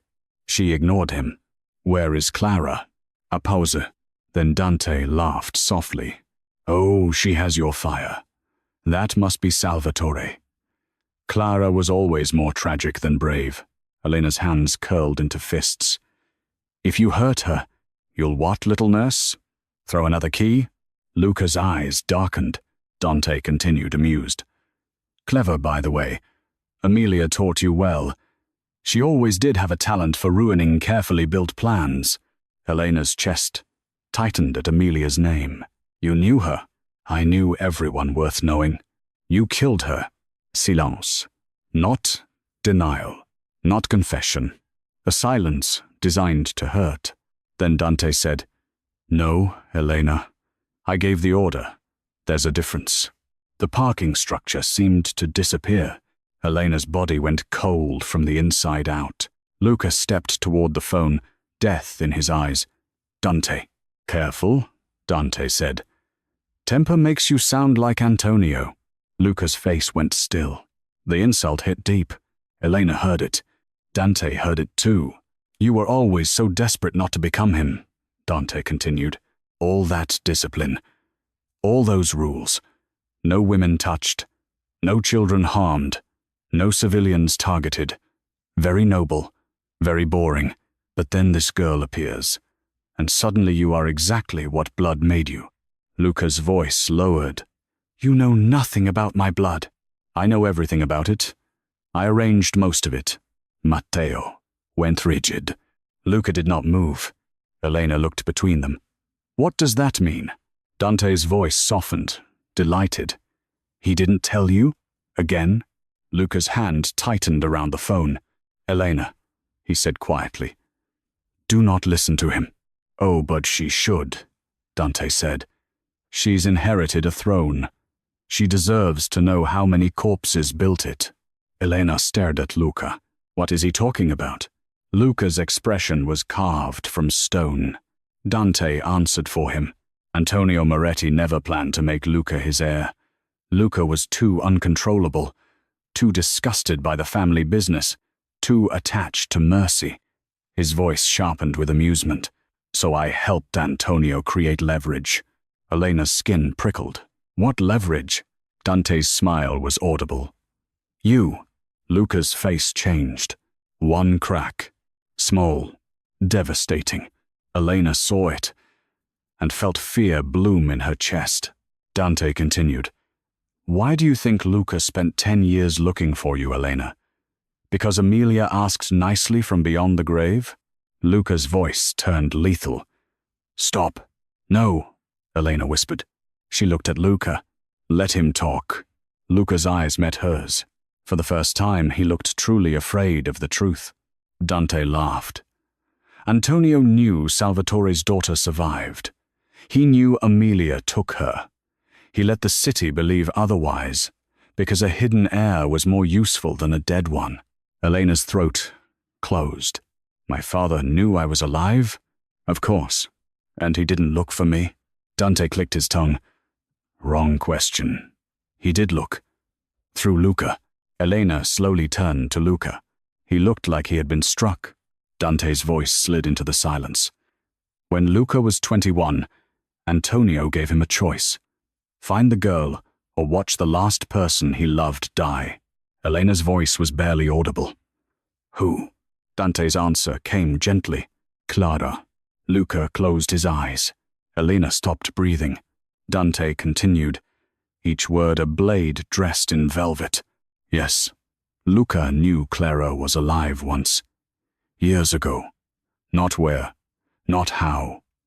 Only that Antonio had her. And if Luca failed to find you, Clara died. Elena stumbled back. Luca reached for her. She flinched. His hand stopped midair. The hurt in his eyes was immediate and deserved. You knew, she whispered. I knew she might be alive. You said you thought she was dead. I did. His voice was rough. After Antonio died, Dante sent proof. Photos. Records. A body. Fake, she said. Yes. But before that, you knew. Luca did not deny it. Elena's chest felt like it was collapsing. Dante sighed happily. There it is. The beautiful part. For years, Luca searched for you not because he was your savior, but because if he found you, he could trade you. No, Luca said. Elena could not breathe. Dante pressed on. That was the deal. Bring Elena to Antonio, get Clara back. No, Luca repeated, voice shaking now with controlled fury. I never would have given her to him. But you searched, Dante said. Silence. Elena looked at Luca, tears gathering again. Did you? Luca's face was pale. Yes. The word destroyed her. The phone felt distant now. Dante's voice a blur beneath the roar in Elena's ears. Luca stepped toward her. At first, yes. At first, I was 21, he said, voice low and raw. I had just watched Antonio cut a man's throat for lying about where you might be. He showed me a photograph of Clara alive, chained to a radiator, and told me if I refused, he would send her body to me in pieces. Elena's tears spilled o'er. I searched because I was afraid, Luca said. Because I was weak. Because I thought there had to be a way to find you before he did, and then somehow save you both. But you were going to find me. Yes. For him. His jaw tightened. The truth sat between them, ugly and alive. Yes, Dante hummed with satisfaction. Honesty. Finally. Luca's head snapped toward the phone. But I did not find her. Not then, Dante said. No, Luca said, voice colder now. Because Amelia was smarter than all of us. She disappeared so completely that even Antonio started to doubt she was alive. Elena wiped her cheeks with trembling fingers. And after my mother died? Luca looked back at her. Something in his face broke. After Amelia died, I found the letter. What did it say? His voice became nearly silent, that if I ever found you, I was to leave you alone unless the danger reached you first. Elena stared at him. And did you? For 10 years. The answer cut in 2 directions. What? And something softer she did not want to feel. I watched from far away, he said. I made sure debts disappeared when I could. Landlords backed off. Collectors lost files. Men who got too close to you changed their minds. Elena thought of calls that suddenly stopped. A landlord who had threatened eviction and then apologized the next day. A man who followed her from a train station one night and vanished after a black car pulled up across the street. Her stomach twisted. All this time, she whispered. Luca said nothing. Dante chuckled. Romantic, isn't it? A stalker with a conscience. Luca ignored him. Elena's voice shook. Why didn't you tell me after Antonio died? Because Dante sent me Clara's body. She was alive. I know that now. You should have checked. I did, Luca snapped. and the force of his pain cracked through the garage. I burned half of my father's network looking for a lie. I killed men who swore on their children it was her. I opened graves. I bribed coroners. I tortured the man who signed the death certificate until he begged me to believe him. The violence in the confession chilled her, but so did the grief. He lowered his voice. I believed she was gone. Dante's tone softened. And yet here we are.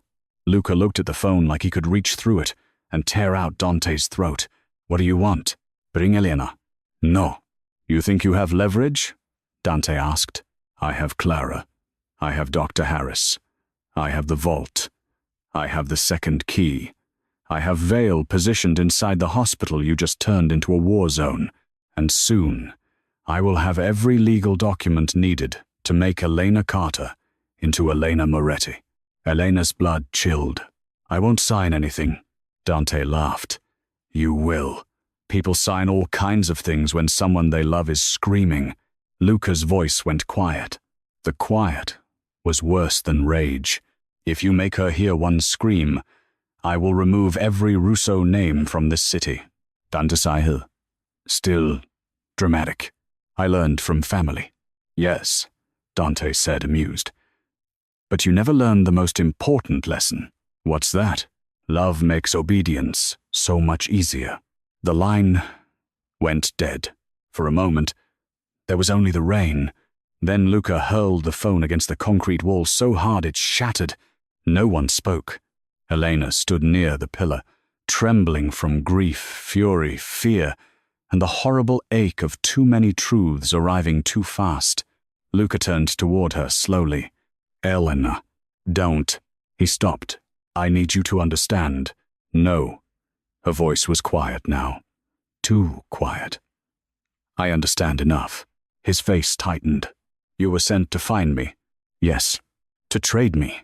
At first, she laughed softly, brokenly. You keep saying that like it saves you. It doesn't. That stopped her. Luca's eyes held hers. I know it doesn't. For some reason, that hurt worse. She wanted him arrogant. She wanted him defensive. She wanted him to give her a clean reason to hate him. Instead, he stood in front of her bleeding and guilty, accepting every wound she gave him as if he had earned them all. Maybe he had. Matteo approached, voice urgent but careful. Boss, we need to move. Dante's call was long enough. He'll have people converging. Luca did not look away from Elena. Prepare convoy 2. Decoy route south. Real route through Lower Wacker. Matteo nodded. Safe house? No. Matteo froze. Boss? Luca's eyes stayed on Elena. We're going to the vault. Elena blinked. What? Luca finally looked at Matteo. If Dante opened it, he has documents but not control. Not yet. Antonio built fail-safes. There will be something in that vault he still needs. Matteo's face tightened. It's suicide. So is going to her apartment. Boss, with respect, Luca said coldly. Stop talking. Matteo closed his mouth. Elena stared at Luca. Why the vault? Because Amelia hid more than keys. At the sound of her mother's name, Elena's chest tightened. Luca turned back to her. She would never trust one lock, one letter, one person. If Clara is alive and Dante has kept her hidden this long, Amelia knew something no one else did. Elena swallowed. And you think it's in the vault? I think the truth is. She stared at him. The truth. It had become a cruel word. Every time she reached for it, it cut her open. But Clara was alive. Amelia was murdered. Dante had the vault. And Elena's entire life had been built over a grave full of lies. She wiped her face. Do I get a choice? Luca's answer came quietly. Yes. The word surprised her. He looked at his men. Everyone step back. Matteo hesitated.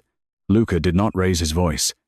Now, one by one, the men moved away, giving Elena space. It was not freedom. Not really.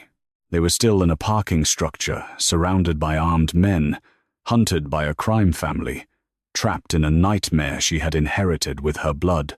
But Luca stepped back too. Not far. Enough. You can walk away, he said. Elena laughed hollowly. Walk where? I can put you in a car with enough protection to get you out of the city. And Clara? His jaw tightened. I will still try to get her. Amelia's letter. I will give it to you. The truth? His eyes softened.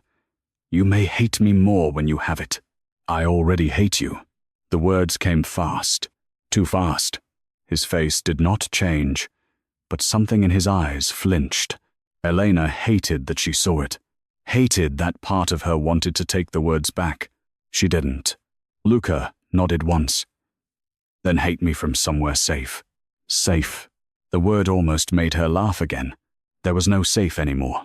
There was only knowing or not knowing, running or being hunted, letting men decide what happened to her, or stepping into the dark with her eyes open. Elena looked toward the parking structure exit, where rain fell beyond the concrete like a curtain. Her life was out there somewhere. The apartment with the thrift store couch, the unpaid bills, the dead plant, the bed where she had cried quietly after 12-hour shifts, the world where she had thought loneliness was simple. That life was gone. Maybe it had never existed. She turned back to Luca. Take me to the vault. His eyes darkened. Elena. No. She stepped closer.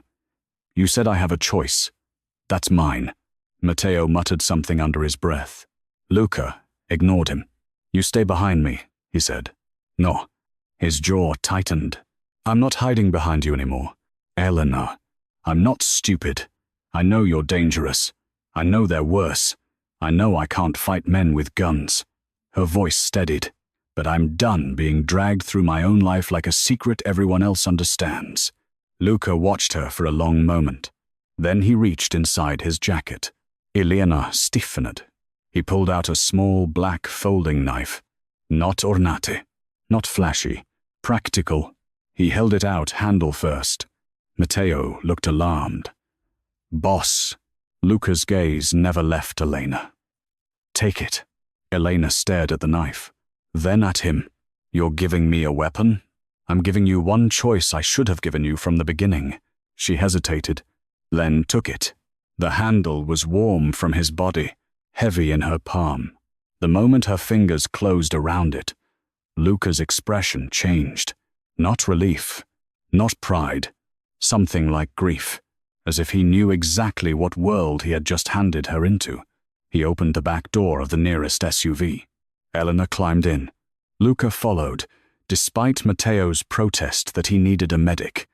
He sat beside her, one hand pressed to his bleeding side, the other resting loosely near his gun. The vehicle pulled out. 2 decoy SUVs went one direction. Theirs went another. Chicago swallowed them in rain and sirens. For several minutes, no one spoke. The city passed in streaks of blue, red, and gold across the tinted windows. Wet streets, empty intersections. Police lights flashing far behind them. The skyline loomed like a row of black teeth against the storm. Elena held the knife in her lap. Her fingers would not stop trembling. Luca noticed. Of course he did. He did not touch her. For once. Ask, he said. She looked out the window. Ask what? Anything. She almost laughed. There were too many questions. Too many dead people in every answer. Finally, she asked the one that hurt most. Did Amelia know you were watching me? Luca's gaze lowered. She asked me to. Elena closed her eyes. The answer should have comforted her. Instead, it broke her open. Why? Because she knew Dante would come one day. Elena turned toward him. Then, why didn't she run farther? She did. Many times. I only remember Chicago. You came back after she got sick. Elena's throat tightened. Cancer. Hospital rooms. Her mother's hands thinning. Elena had thought the illness trapped them. Now she wondered if the city had. She wanted to be near the hospital, Elena whispered. Luca nodded. Near Dr. Harris. Yes. And you? His silence stretched. Elena looked at him. Near you? Luca's voice lowered. I don't know, but his eyes said he had wondered too. The SUV turned sharply into a tunnel entrance. Concrete swallowed the rain. The windows darkened. Matteo's voice came through the front comms. 5 minutes. Luca leaned forward slightly, pain flashing across his face. Elena instinctively reached toward his wound, then stopped herself. He saw. So did she. The space between them filled with everything unsaid. You need a doctor, she muttered. I have a nurse. I hate you. Remember? His mouth curved faintly. It should not have affected her. It did. You can hate me and keep me alive, he said. I might do one badly. His almost smile faded into something softer. That would still be more mercy than I deserve. Elena looked away first. The tunnel lights strobed across the car in harsh intervals. Light, dark, light, dark. Each flash revealed him differently. Mafia boss, wounded man, liar, protector, threat. The boy Emilia had once saved. The man Antonio had tried to use. The man who had searched for Elena first as a trade, then as a promise. She did not know which version was real. Maybe all of them. Maybe that was the danger. The SUV slowed beneath an old bank building downtown. One of those stone monuments built by men who believed money should look like religion. Luca's men moved first, sweeping the underground entrance before opening the door. Elena stepped out into cold, stale air. The basement smelled of stone, metal, and old wealth. A private elevator waited behind a locked gate. Luca placed his palm against a scanner. Matteo entered a code. Another man inserted a keycard. 3 locks. 3 kinds of power. The elevator doors opened. Inside, Luca swayed once. Elena caught his sleeve before thinking. His eyes dropped to her hand. She let go. Immediately. Don't read into that, she said. I wouldn't dare. Despite everything, the quiet dryness of his answer almost steadied her. Almost. The elevator descended. Too far. Past floors that did not exist on any public directory. When the doors opened, Elena saw the vault. It was not a simple room. It was a cathedral beneath the city. Steel walls, marble floor, rows of locked deposit chambers, a central circular vault door standing open like the mouth of some ancient beast. Inside, light spilled across documents scattered on the floor. Drawers had been ripped open, files overturned. A safe within the safe stood cracked. Dante had already been there. Luca stepped inside first, gun raised. Elena followed, knife hidden in her palm. The silence was absolute. Then she saw the blood, a trail across the marble, fresh. Luca crouched, touched it with 2 fingers, and looked toward the inner chamber. Stay close. This time, Elena did. They moved through the open vault door. Inside, the walls were lined with old boxes marked by dates and names. Some had been emptied. Some remained untouched. At the center of the room stood a small metal case. Open, empty. Beside it lay an old envelope, yellowed, unsealed. Elena saw her name written across the front. Not Elena Carter. Not Elena Moretti. Just Elena. Her knees nearly weakened. She reached for it. Luca moved too. Wait. She shot him a look. Don't. He stopped. Elena picked up the envelope with trembling hands. Inside was a folded letter. Emilia's handwriting. She knew it instantly. The rounded E. The slightly slanted lines. The way her mother pressed too hard into paper when she was trying not to cry. Elena unfolded it. The first line blurred through tears. My sweet girl, if you are reading this, then the past found you, and I am so sorry I could not outrun it longer. Elena pressed a hand to her mouth. Luca turned away slightly, giving her privacy without leaving her unprotected. She kept reading. You were placed in my arms during the worst night of my life.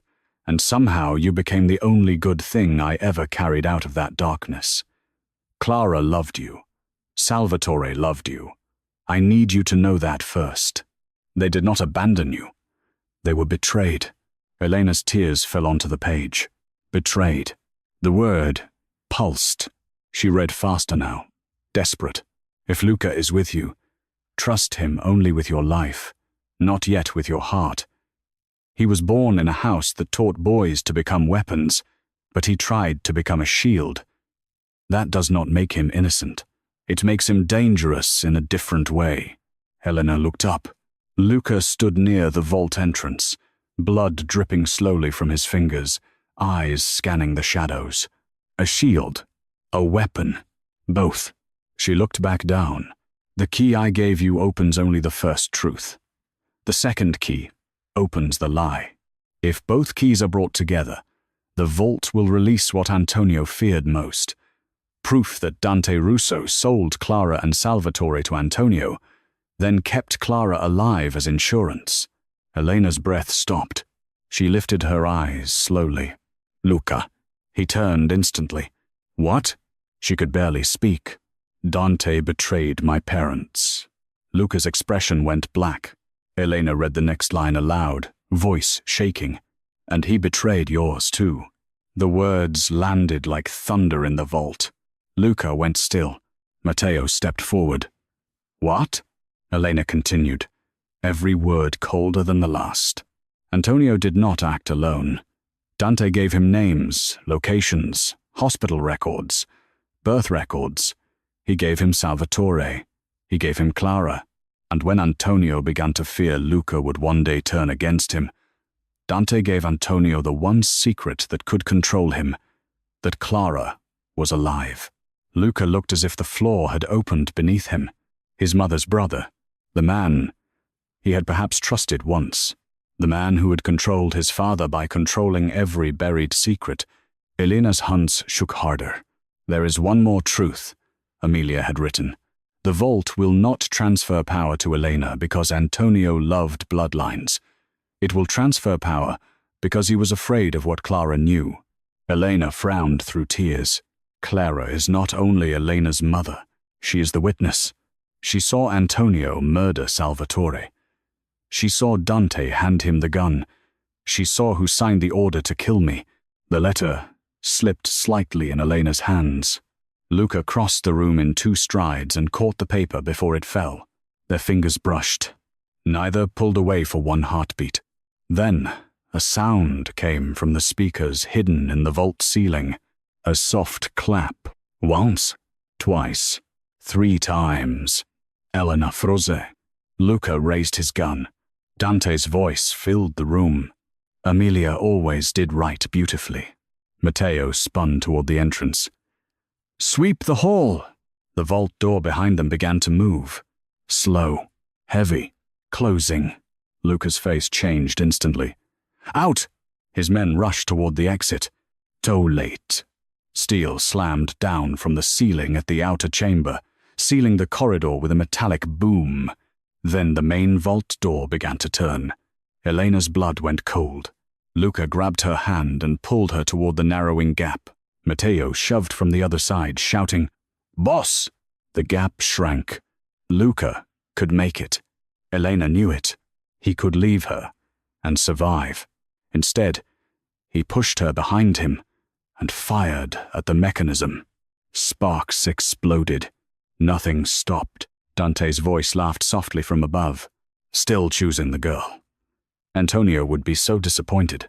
Luca aimed toward the speaker. Open it. No. The vault door sealed with a final thunderous lock.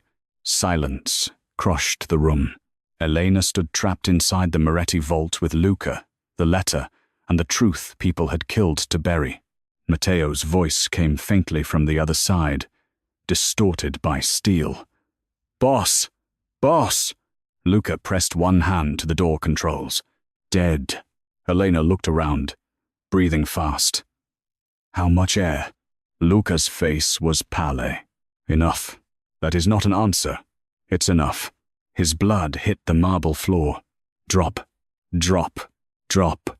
Elena stared at it. then at him. You're going to bleed out before air matters. His eyes flicked to hers. Dante's voice returned, softer now. Elena, there is a private terminal in the inner wall. Put your palm on it. Confirm your identity. Sign the transfer. The door opens. Luca lives.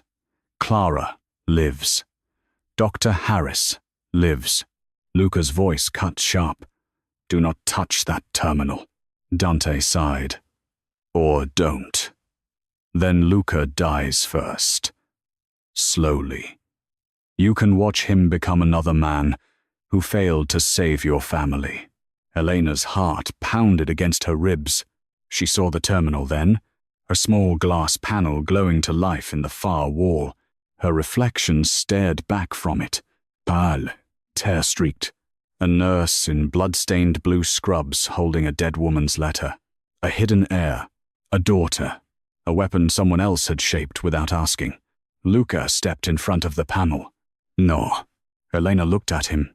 He was barely standing, still blocking her, still protecting her from a choice that might save him. Move, she whispered. No. If I sign, the door opens. If you sign, he owns you. If I don't, you die. His eyes softened. Not fear. Acceptance. Elena. Her chest tightened. No. He reached for her, then stopped, his hand hovering in the space between them. You asked me what I wanted from you, he said quietly. She could barely hear over her pulse. I want you alive, Luca said. Even if you never forgive me.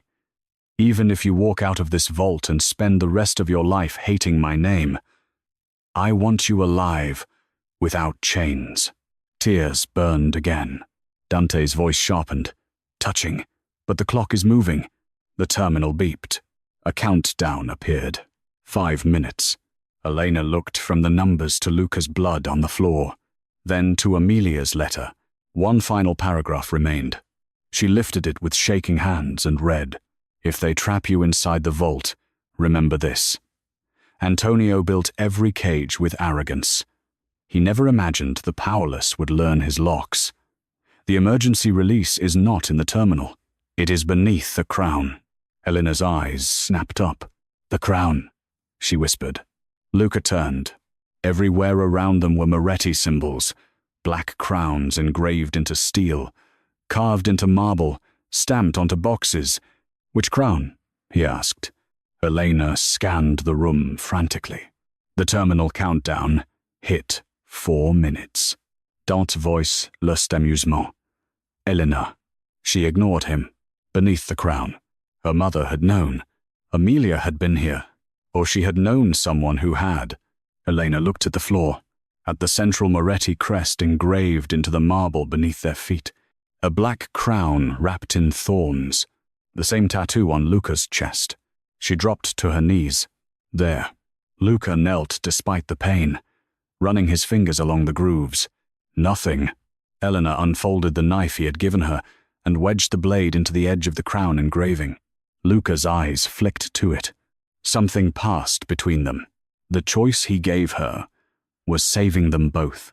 Together, they pried. The marble plate shifted. Dante's voice turned cold. Stop. Elena pushed harder. The plate came loose. Beneath it was an old manual lever. Red. Dust-covered. Real. Luca looked at her, and in his eyes she saw something fierce and stunned. Not possession. Not control. Pride. Elena wrapped both hands around the lever. Dante's voice cracked through the speakers. Elena, pull that, and Clara dies. She froze. The countdown glowed on the wall. 3 minutes. Luca's face hardened. He's lying. You don't know that. I know, Dante. If Clara were expendable, she'd already be dead. Elena shook her head, tears falling. What if you're wrong? Then I'll carry that too. No. Her voice broke. I'm tired of everyone carrying things for me and calling it love. Luca went silent. The words echoed in the vault. Then he put his hand over hers on the lever. Not forcing. Only there. If we pull it, he said, we do it together. Elena stared at his hand over hers. Blood smeared across her knuckles. Her bloodline. His signs. Amelia's warning. Clara's tears. Dante's voice screaming through the speakers now. No longer elegant, no longer amused. Do not touch that lever. Elena looked at Luca. I still hate you. His mouth curved faintly through the pain. I know, and I don't trust you. I know, but I trust Amelia. His eyes softened. So do we. Elena pulled the lever. For 1 second, nothing happened. Then, the entire vault screamed. Locks disengaged in a violent chain reaction. Red lights flashed. The sealed door shuddered. Dante cursed through the speakers. Luca pulled Elena into his arms as the floor trembled beneath them. The main vault door cracked open. Air rushed in. Matteo's men shouted from outside. But before they could move, a hidden panel in the wall behind the terminal snapped open. A black drive slid out. Alongside it, a small audio recorder. And one more envelope, this one, addressed in Amelia's handwriting. To Clara, if she survived. Elena grabbed all three. Luca's knees buckled. She caught him. This time, he could not pretend. His weight dragged her down, and they sank together onto the marble floor. Luca. Matteo forced his way through the opening with 2 men behind him. Medic! He shouted. Luca's eyes stayed on Elena. His hand closed weakly around her wrist. Not a command. Not a claim. A plea. The same as the first night. Elena, he whispered. She leaned close despite herself. Don't you dare die after ruining my life. A faint, pained smile touched his mouth. Wouldn't dare. Then his eyes rolled back. Elena pressed both hands to his wound. No, no, Luca, stay with me. The speakers crackled one final time. Dante's voice returned, stripped of charm. You should have signed, little nurse. Elena looked up, her hands covered in Luca's blood. For the first time, she did not feel small. She did not feel hidden. She did not feel like a secret being passed from one powerful man to another. She looked straight at the black security camera in the corner of the vault, and with Amelia's letter beside her, Clara's envelope in her pocket, and Luca Moretti bleeding beneath her hands, Elena said the first words that truly belonged to the woman she was becoming. You wanted the Moretti heir? Her voice shook, but it did not break. Now you have her. The vault became a battlefield of breath, blood, and alarms. Elena kept both hands pressed against Luca's wound while men shouted around her. Matteo barked orders into a phone. 2 guards sealed the outer corridor. Someone dragged a medical bag across the marble floor and dropped beside her, but Elena barely heard any of it. All she could hear was Luca's breathing. Shallow, uneven, too slow. Stay with me, she whispered, pressing harder. Blood pushed between her fingers. Luca's face had lost color. The dangerous man who had moved through the hospital like a storm now lay too still beneath the cold vault lights, his black shirt open, the bandage soaked through, his body finally surrendering to everything pride had forced it to ignore. Elena, Matteo said, crouching beside her. Let the medic work. I am the medic. You're shaking. Then help me hold pressure. Matteo froze. For 1 second he looked at her not as a nurse, not as a civilian, not as the woman Luca had risked everything for. He looked at her like a command. Then he knelt beside her and pressed his hands where she guided them. The medic cut away Luca's shirt. Elena reached into the bag, grabbed gauze, clamps, antiseptic, anything she could use with trembling fingers and a mind sharpened by terror. Bullet wound reopened, she said quickly. Stitches torn. He's losing too much blood. We need transport now. Matteo's jaw clenched. The building is surrounded. Elena looked up. By who? Russo men. Vales men. Maybe police. Maybe all 3. The vault lights flashed red. A voice crackled over one of the guards' radios. Movement in the north tunnel. Gunfire erupted outside the vault chamber. Elena flinched, but her hands did not move from Luca's body. Matteo stood, drawing his gun. "Hold the door." Luca's eyelids fluttered. "Elena." She leaned close. "Don't talk." His fingers moved weakly against her wrist. Always her wrist. Always that same place. As if his dying body remembered the first moment he had found her before his mind could. "Drive," he whispered. "What?" His lips barely moved. "The drive." Elena looked down at the black drive she had thrown beside Amelia's letter. The tiny thing looked harmless. A scrap of plastic and metal. But men had died for it. Her mother had died for it. Clara was still trapped because of it. "I have it," Elena said. "It's safe." "No." Luca's eyes opened halfway. Dark. Fevered. Focused with brutal effort. "Not safe. Never safe." Then his gaze shifted toward Matteo. "Broadcast." Matteo's face hardened. "Boss, if we release it now, broadcast." Luca repeated. Elena looked between them. "What does that mean?" Matteo hesitated. Another burst of gunfire slammed through the outer hallway. One of Luca's men fell against the vault entrance, leaving a red streak on the steel before dragging himself back up. Matteo's voice dropped. "It means war." Luca's fingers tightened weakly around Elena's wrist. "It already is." For a moment, nobody spoke. Then Elena grabbed the drive. "Tell me what to do." Matteo stared at her. She stared back. Gone was the nurse, who had begged the world to leave her alone. Gone was the woman who flinched every time a man in power stepped too close. Fear was still inside her, sharp and alive, but it no longer controlled the room. "Tell me," she said again. Matteo reached into his jacket and pulled out a small encrypted phone. "There's a secure channel. If we upload the drive, it goes to every major newsroom, federal prosecutor, judge, and family Lieutenant Antonio ever paid off. Elena's Pulse Slamme." "All at once?" "Yes." "What's on it?" Luca's voice came rough from the floor. "Names." Elena looked down at him. He swallowed against the pain. "Murders, bribes, judges, cops, accounts, Dante's network." Matteo added quietly, "And Moretti's." The truth settled cold over her. This would not just destroy Dante. It would destroy Luca's empire too. Elena looked at Luca. "You're willing to burn your own world?" His eyes held hers. It was never clean. Outside, someone screamed. Matteo looked toward the door. "We don't have time." Elena took the phone. Her fingers shook as Matteo guided her through the upload.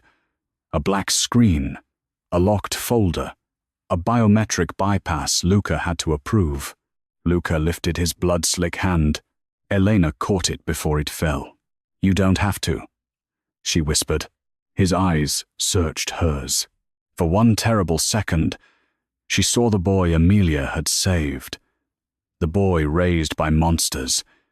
The man who had become feared because fear was the only language his world respected.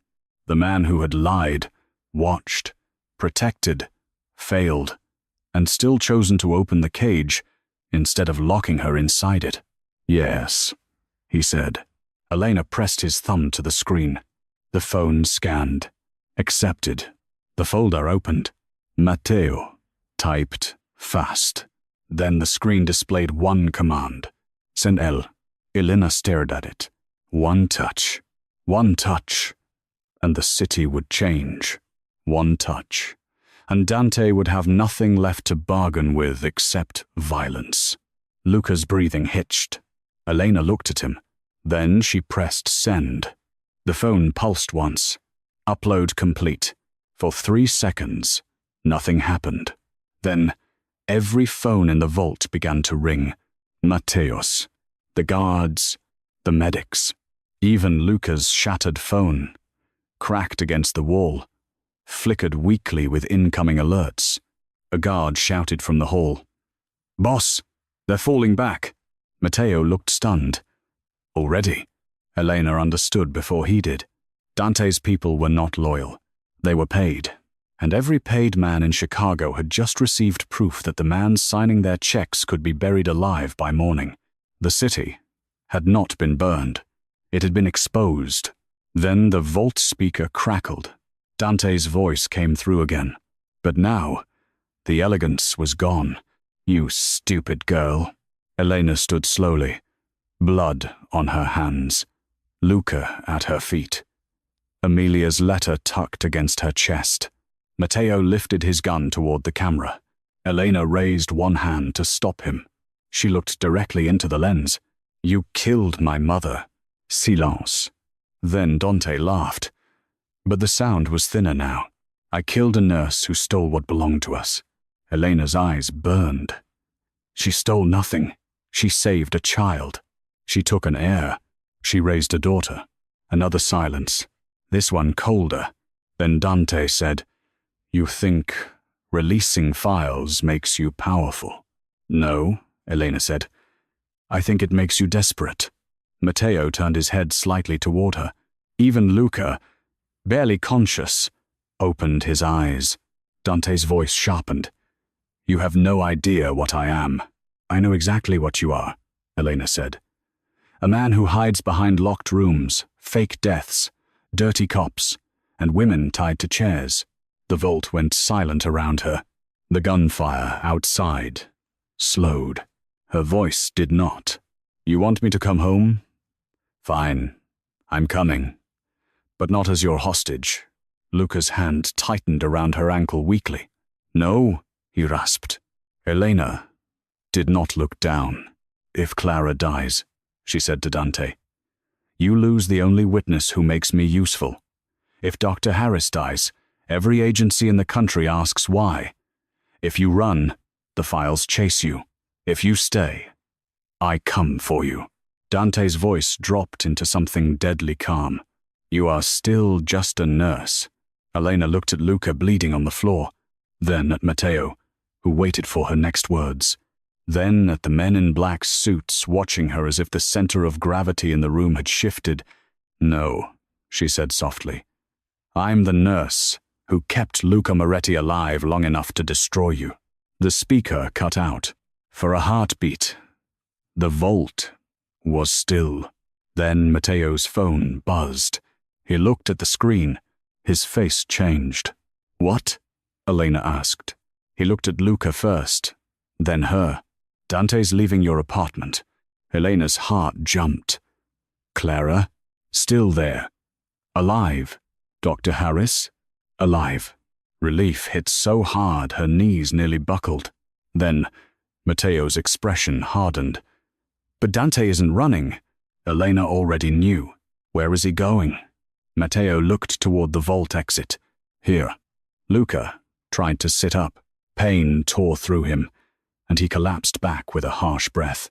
Elena dropped beside him immediately. "Stop moving." His voice was barely more than breath. "You leave. Now." "No." "Elena, no." She pressed fresh gauze against him. "You don't get to bleed all over my hands and give orders." His eyes darkened with pain and something softer. "Dante wants you alive. He wants me dead.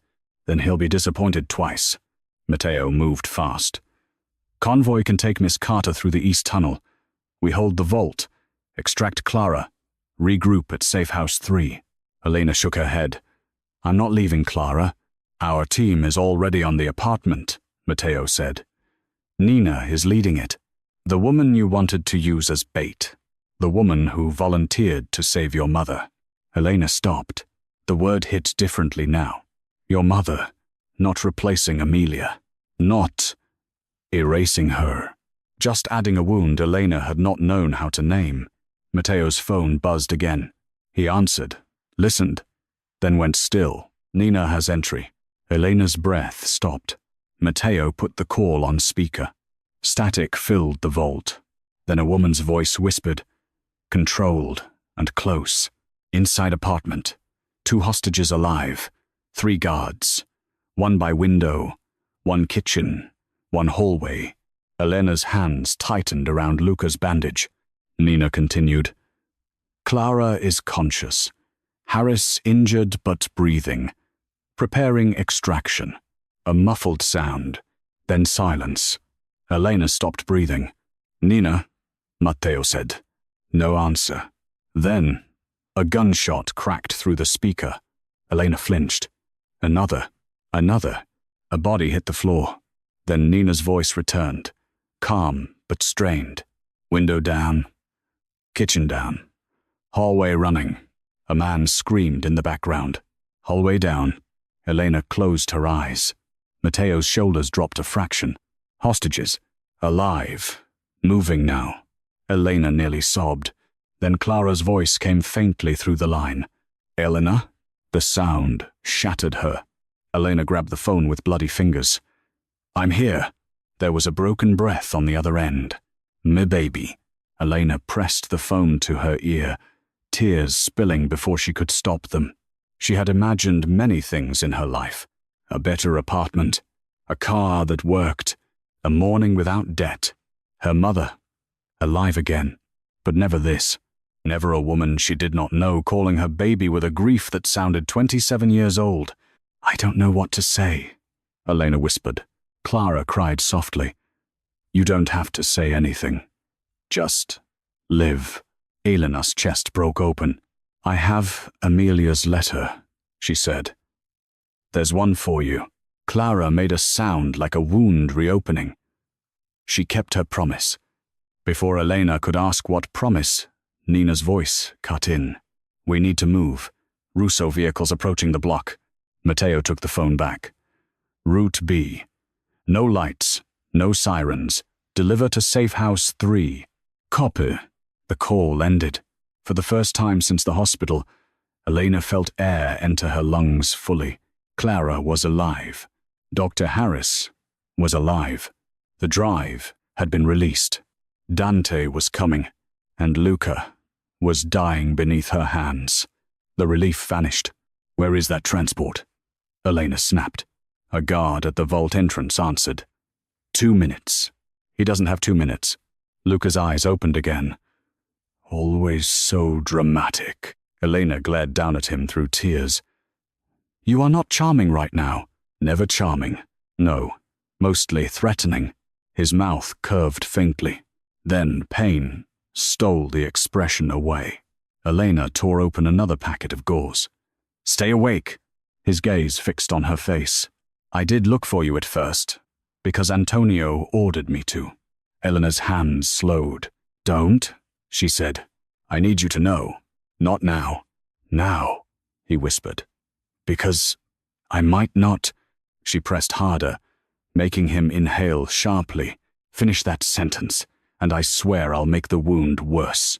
His eyes held hers. You would. Yes. The faintest warmth touched his expression. Then he said, After Amelia's letter, everything changed. Elena looked down at him, tears still caught on her lashes. She wrote about you, Luca continued. Not as an heir, not as blood.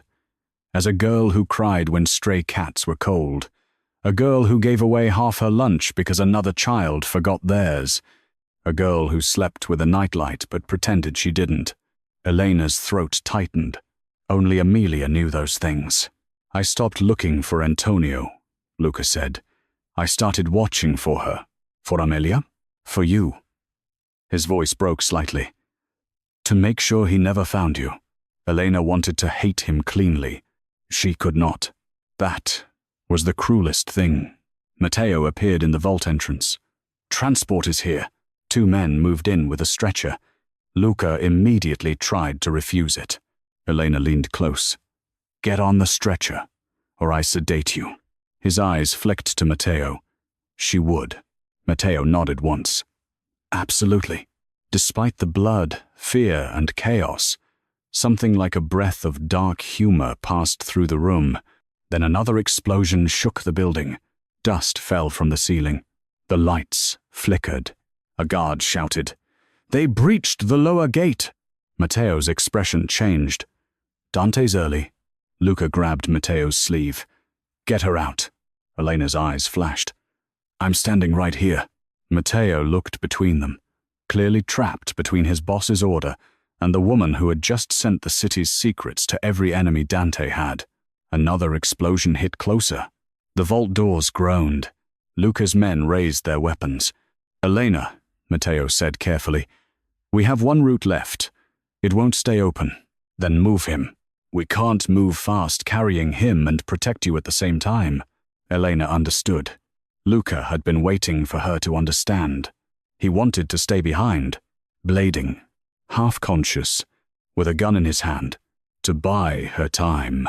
"No," she said. Luca's face hardened. "This is not a debate." "You're right." Elena stood. "It's not." She turned to Matteo. "Give me a gun." Every man in the vault went silent. Luca's eyes darkened dangerously. "No." Elena looked at him. "You gave me a knife." "A knife requires distance, and a gun requires aim. I'm a nurse, Luca. I know exactly where organs are." Matteo's mouth twitched for half a second. Luca did not find it funny. "You are not fighting Dante's men." "I'm not planning to fight them. I'm planning to walk out of here with you alive." "Elena." "No." Her voice rose, shaking with fury now. "I have been dragged, hidden, lied to, hunted, protected, threatened, and told who I am by every man in this nightmare. I am done." Luca went still. Elena stepped closer to the stretcher. "You said I was born a Moretti. Fine. You said the empire is mine. Fine. You said Dante wants an heir." Her voice dropped. "Then let him see one." Matteo stared at her.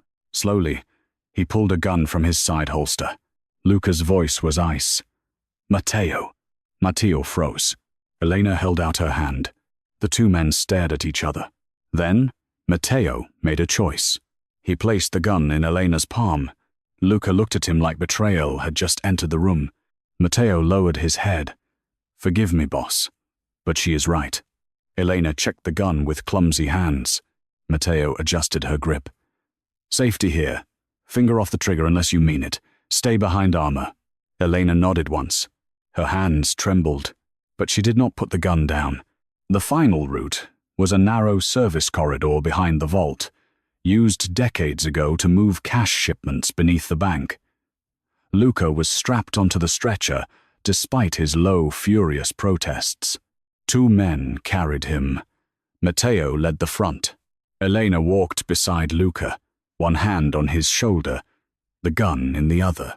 The corridor shook as Dante's men pushed deeper into the building. Emergency lights painted the old brick walls red. Somewhere behind them, steel doors blew open. Luca's men returned fire. The sound chased them like thunder. They reached the underground loading bay, just as a black SUV screeched to a stop outside the service exit. Hope lasted 1 second. Then headlights flooded the opposite end of the bay. 3 more vehicles blocked the exit. Men stepped out, armed, still, waiting, and in the center stood Dante Russo. Elena knew him instantly, not because she had seen his face before, because the air changed around him the way it changed around Luca, but where Luca carried danger like a storm, Dante carried it like poison in crystal.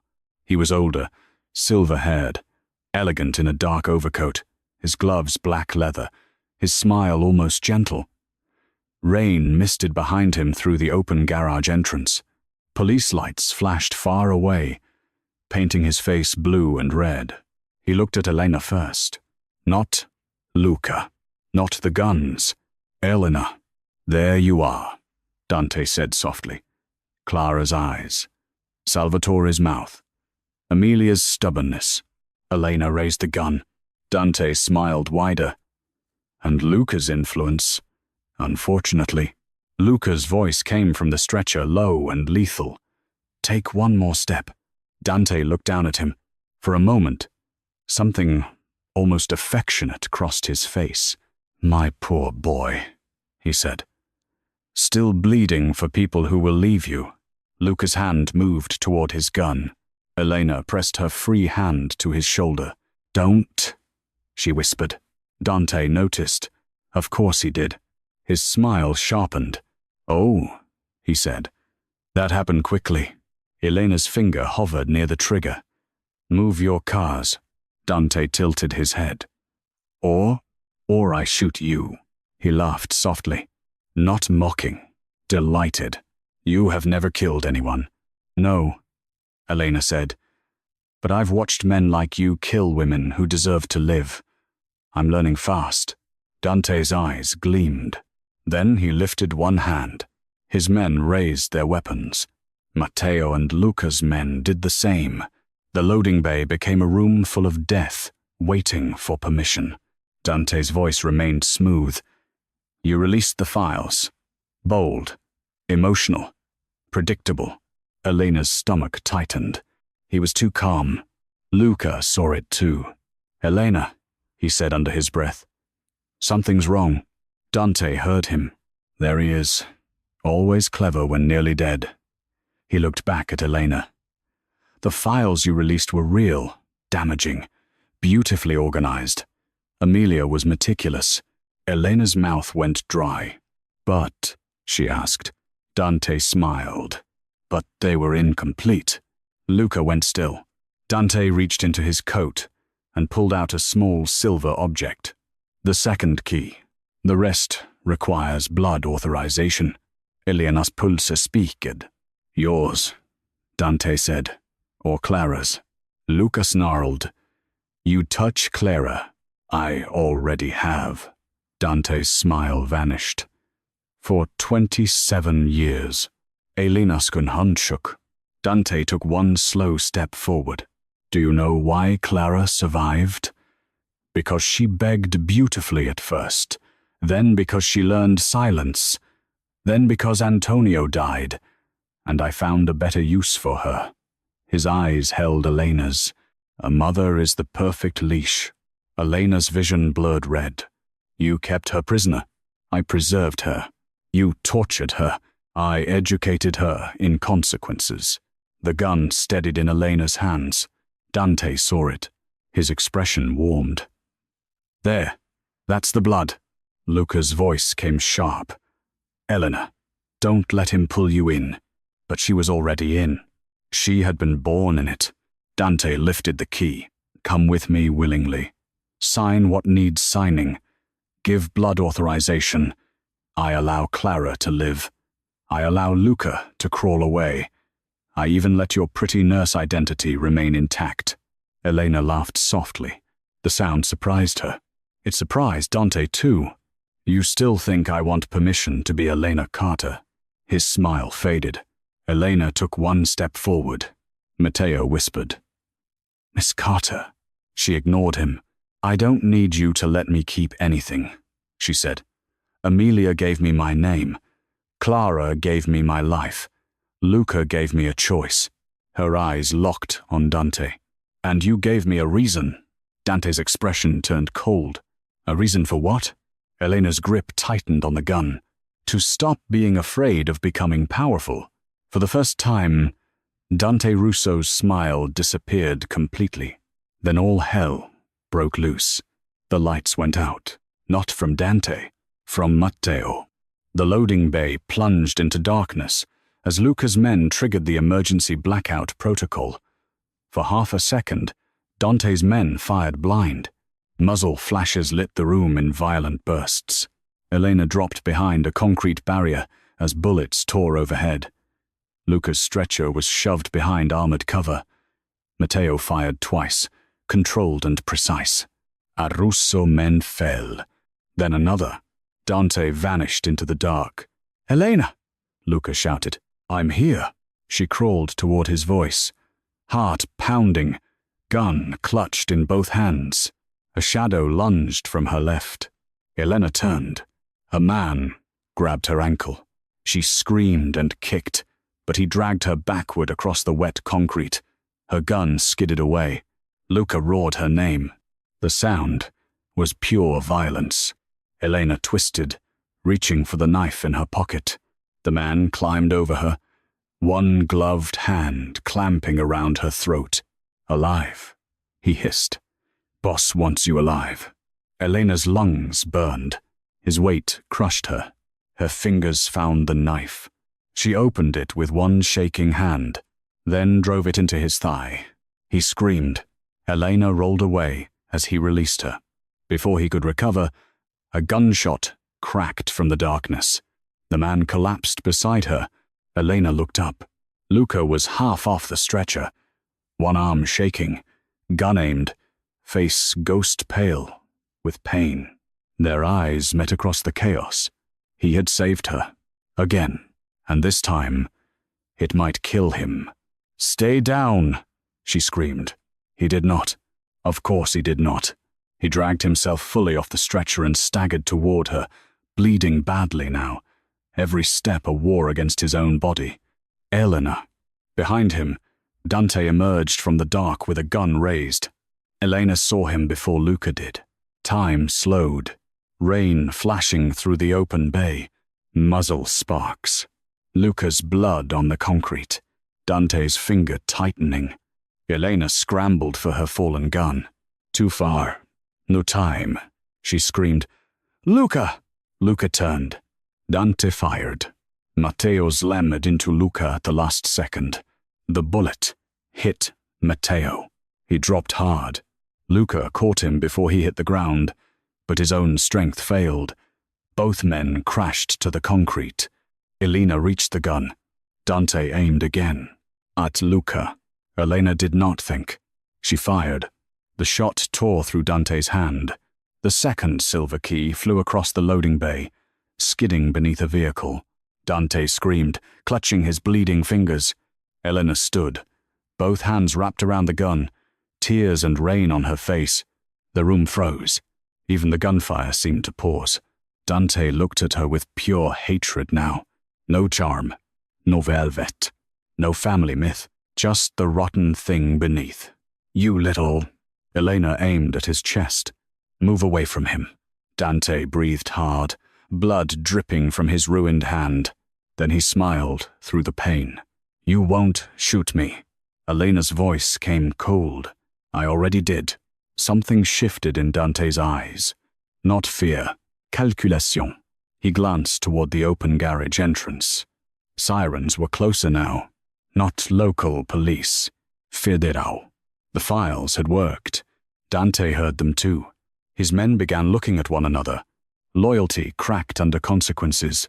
Luca pushed himself up beside Matteo, his face twisted with pain. "It's over, Dante." Dante laughed once, ugly and sharp. "Over? You think this ends because the girl grew teeth?" Elena moved closer, gun steady. "No," she said. "It ends because Amelia Carter planned better than all of you." Dante's face darkened. That name hurt him. Good. A black SUV suddenly reversed hard toward the bay entrance. Tires screaming. Dante's remaining men moved to cover him. Matteo, bleeding from the shoulder, forced himself upright and fired at the tires. One burst. The SUV swerved. Another vehicle slammed into it from the side, one of Luca's decoys returning at full speed. Metal screamed. Glass exploded. Dante staggered backward, thrown off balance. Luca looked at Elena. Now. She understood without words. She ran, not away, toward the fallen silver key. Gunfire exploded again around her. Bullets sparked against concrete. Rain blew into her face. Her lungs burned. Her legs nearly gave. A Russo man reached the key first. Elena fired near his feet. He jumped back. Matteo shot him in the shoulder. Elena slid on her knees beneath the SUV, grabbed the second key, and rolled out just as Dante's hand closed on her hair. Pain exploded across her scalp. He yanked her back against him, one arm locking around her throat, a small blade pressing beneath her jaw. The world stopped. Luca froze. Every gun aimed. Dante's breath was hot against Elena's ear. "There," he whispered. "Now everyone remembers what matters." Luca's face changed into something terrifying. "Let her go." Dante smiled against Elena's hair. "You first." Elena could barely breathe. The blade kissed her skin. Warmth trickled down her throat. Luca's gun remained raised, but his hand shook from blood loss. Dante noticed. "You look tired, Luca." Luca's voice was barely human. "I said let her go, and I said obedience is easier with love." Dante tightened his grip, making Elena gasp. "Drop your weapon." Luca did. Immediately. The gun hit the concrete. Elena's heart cracked. "Luca." "No." Dante's smile widened. "Matteo too." Matteo hesitated. The blade pressed deeper. Matteo dropped his gun. One by one, Luca's men lowered theirs. Dante laughed softly. "Power is not guns," he whispered to Elena. "It is knowing exactly whose pain controls the room." Elena's eyes locked on Luca. His were black, with helpless fury. Helpless. Luca Moretti, brought to his knees not by bullets, but by her throat under a knife. Dante dragged her backward toward the damaged SUV. "Move, and she bleeds." Luca took one step. Dante cut lightly. Elena gasped as blood warmed her collarbone. Luca stopped like he had been shot. Dante's voice turned soft. "Good boy." Something broke in Luca's face. The insult. The obedience. The childhood wound Dante knew exactly how to touch. Elena saw it all, and suddenly she understood. Dante was right about one thing. Power was knowing whose pain controlled the room, but he had made one mistake. He thought Elena's pain made her weak. She still held the second key, hidden in her fist, and Luca's knife was still in her pocket. Elena let her body go slack. Dante adjusted his grip instinctively. Just enough. She drove her heel down onto his injured foot, twisted the key between her fingers like a spike, and stabbed it into his ruined hand. Dante screamed. The blade slipped from her throat. Luca moved. So did Matteo. Elena dropped low as gunfire erupted over her head. Luca tackled Dante into the side of the SUV with a force that should have been impossible for a man half dead. The two crashed to the ground. Luca on top, one hand around Dante's throat. No weapon, no elegance, just blood and rage. Dante clawed at Luca's wound. Luca did not stop. Elena scrambled up, clutching her bleeding neck, horrified by the look on Luca's face. This was not protection. This was execution. "Luca!" she shouted. He didn't hear her. Dante laughed even while choking. "There he is. Antonio's son." Luca's grip tightened. Dante's face darkened. "Luca." Elena grabbed his arm. He flinched, but did not release him. Dante wheezed, smiling through purple lips. "Show her." Elena moved in front of Luca, forcing him to look at her. His eyes were almost unrecognizable, wild, broken, terrified beneath the violence. "Look at me," she said. His breathing was harsh. "Elena, move." "No. He cut you. I'm alive. He killed Amelia, and he needs to answer for it. He will. Not like this." Dante wheezed beneath him. "Listen to your nurse, boy." Luca's face twisted. His hand tightened again. Elena placed her bloody palm against his cheek, the same cheek she had slapped in the hospital. This time, she touched him gently. "Do not let him be right about you." Luca froze. The loading bay was chaos behind them, sirens, shouting, men surrendering, tires hissing, rain pouring in sheets, but between them everything went silent. His eyes focused on hers. Slowly, painfully, Luca released Dante's throat. Dante sucked in air, coughing, laughing, bleeding. Federal agents stormed the loading bay seconds later. Hands. Hands where we can see them. Luca's men raised their hands. Matteo barked, "Friendly! Weapons down!" Dante tried to crawl toward the knife. Elena saw it. So did Luca. This time, Luca did not move. Elena picked up her gun and aimed it at Dante. "Don't." Dante looked up at her, hatred burning. "You think prison holds men like me?" Elena's hand trembled, but her voice did not. "No." She glanced toward the black drive in Matteo's hand. toward the agents flooding the room, toward the cameras on their vests recording everything. But truth does. Dante laughed once. Then agents slammed him onto the concrete and cuffed his hands behind his back. The sound of metal closing around his wrists felt too small for everything he had destroyed. Elena lowered the gun. Her strength left with it. Luca caught her before she fell. For once, she let him. His arms closed around her, weak but solid, blood soaking both of them, his breath hot against her hair. "You're bleeding," he whispered. "So are you. Mine's worse." Despite everything, a broken laugh escaped her. Then she cried. Not softly, not beautifully. She cried like the night had finally split her open. Luca held her with one arm while the other pressed against his wound. His body trembled from blood loss, but he did not let go. Not until Clara arrived. The safehouse vehicle tore into the loading bay under federal escort. Nina stepped out first, weapon raised, scanning the scene. Dr. Harris followed, limping, pale, alive. Then Clara stepped out. Elena saw her and forgot how to breathe. Clara was thinner than she should have been, older than the photograph. Her face carried years of captivity in every line, but her eyes, Elena's eyes, they found each other across the wreckage. No one moved. Not Luca, not Matteo, not the agents. Clara lifted one shaking hand to her mouth. Elena took one step, then another. Then she ran. Clara met her halfway. They collided in the rain and blood and flashing lights, arms wrapping around each other with a desperation that belonged to the lost and the returned. Clara sobbed into Elena's hair. My baby, I'm sorry. I'm so sorry." Elena clung to her, unable to speak. This woman had not raised her. This woman did not know her favorite coffee, her first heartbreak, the way Amelia used to hum when making soup, the nights Elena had cried alone after her mother died. But Clara had carried her into the world, and lost her, and survived 27 years in hell, with Elena's name still alive inside her. "I had a mother," Elena cried against her shoulder. "I had Amelia."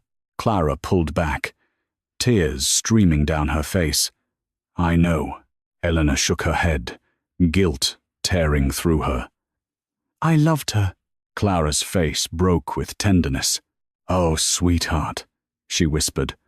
"So did I." Elena stared at her. Clara reached up with trembling fingers and touched Elena's cheek. "Amelia saved us both." Behind them, Luca collapsed. Elena turned at the sound. Matteo caught him, shouting for medics. Everything inside Elena lurched. She ran back to him. Clara followed. Luca was on the concrete again, barely conscious, blood spreading beneath him. Elena dropped to her knees. No, you do not get to do this now." His eyes opened slightly. They found Clara first. The two looked at each other. A lifetime passed between them. Clara knelt beside him, her face full of grief. "You were a boy," she whispered. "They used me against you." Luca's breath shook. "I'm sorry." Clara touched his hair with a motherly gentleness that made his eyes close. "No," she said. "I am." Elena pressed gauze to his side. "You can apologize after surgery." Luca's gaze shifted to her. Even dying, he looked at her like the whole world had narrowed to one person. "You pulled me back," he whispered. Elena's throat tightened. "You were becoming him." "I know." "You stopped." His eyes darkened with exhausted honesty. "Because you asked?" Federal medics pushed in with a stretcher. This time, Luca did not fight. Maybe he could not. Maybe he finally trusted her enough to let others carry him. As they lifted him, his hand searched blindly. Elena caught it. His fingers closed around hers. Weak, desperate. Not a command. Not possession. Just need. "Don't leave me," he whispered. The same words, but everything was different now. The first time, Elena had heard a powerful stranger pleading from the edge of death. Now she heard the boy beneath the monster, the man beneath the name, the weapon trying to become a shield. She walked beside the stretcher as medics rushed him toward the ambulance. Clara on her other side, Matteo bleeding but upright behind them, Dante cuffed and dragged into federal custody, while the city he had corrupted began to collapse in real time. At the ambulance doors, an agent blocked Elena. "Ma'am, we need your statement." Elena looked at him, then at Luca, then at Clara. Her hands were covered in blood. Her neck was cut. Her mother's letter was tucked inside her scrubs. 2 silver keys were clenched in her fist. For the first time in her life, Elena did not ask permission. "You'll get it later." The agent opened his mouth. Matteo stepped behind her, eyes cold. The agent closed his mouth.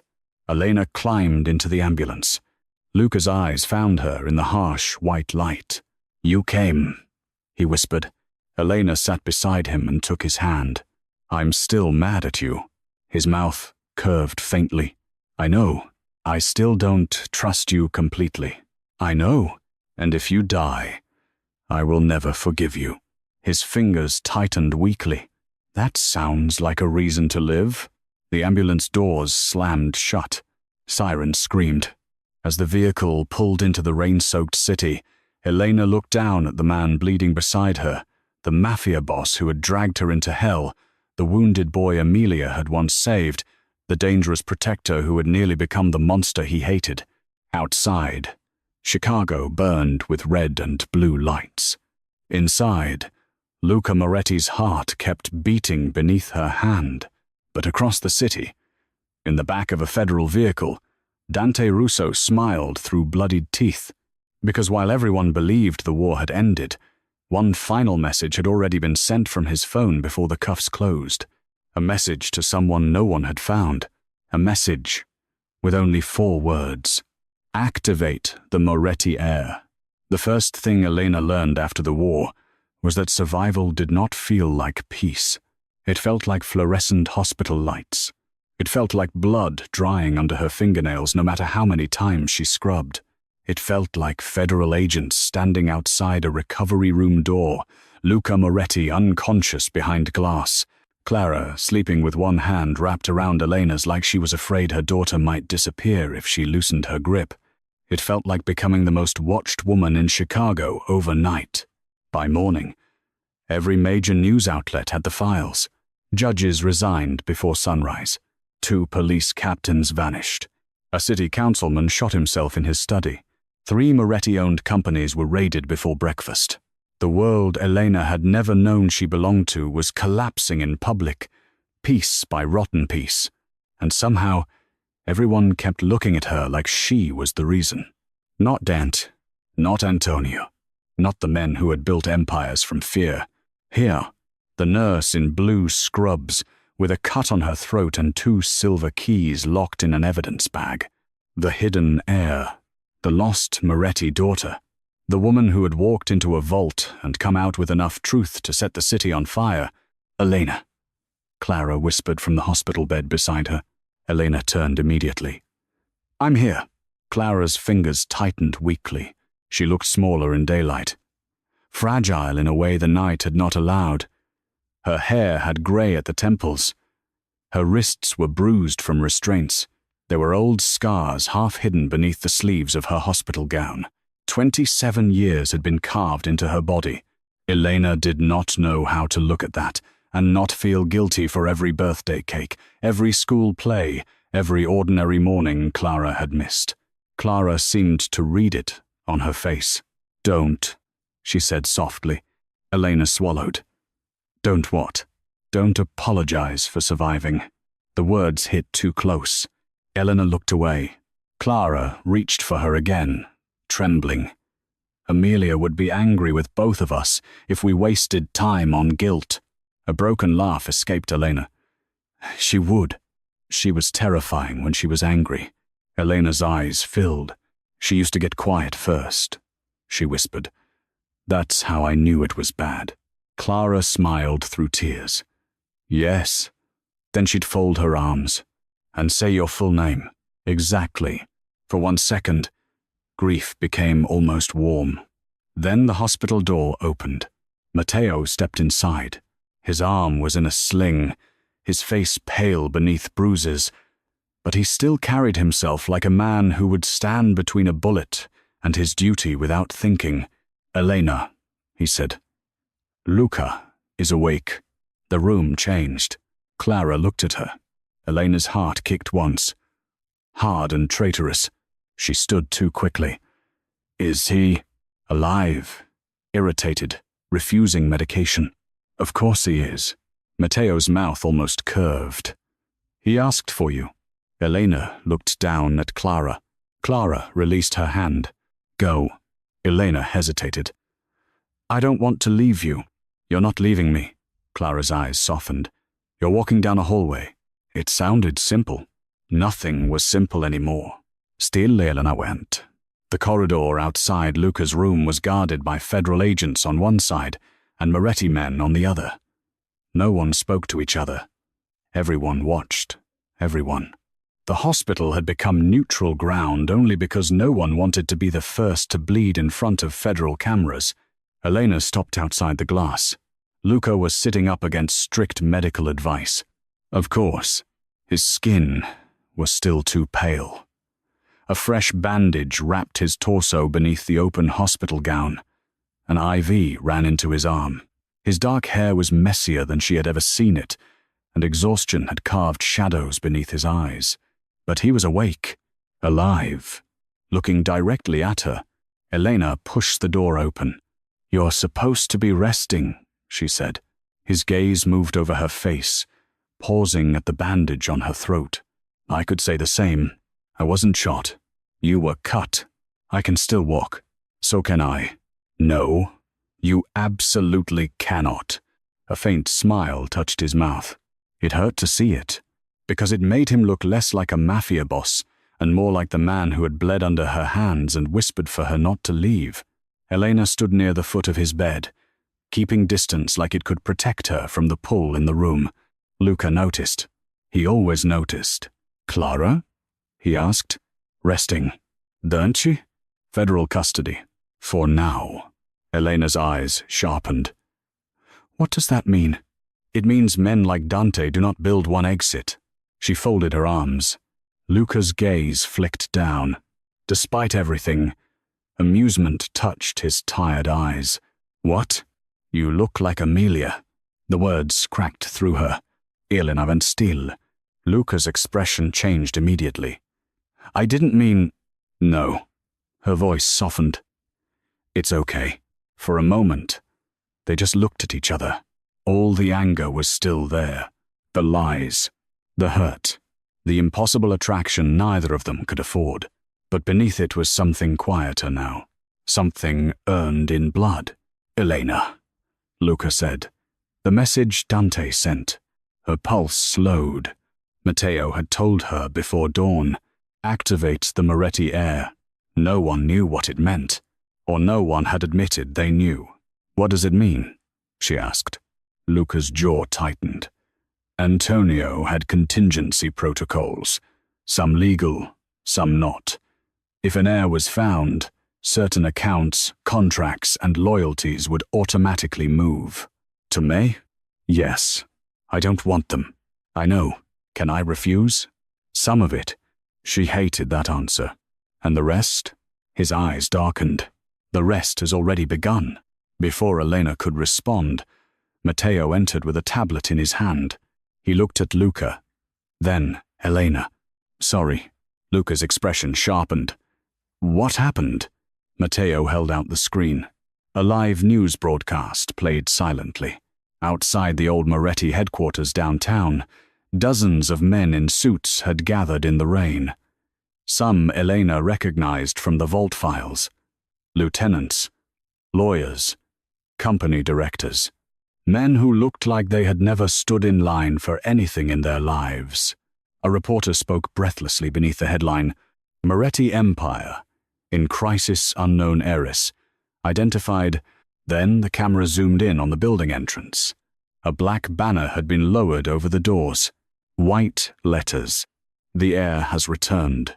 Elena felt the blood leave her face. No. Luca's face went deadly still. Matteo spoke quietly. It's happening across all family properties. Same banner, same message.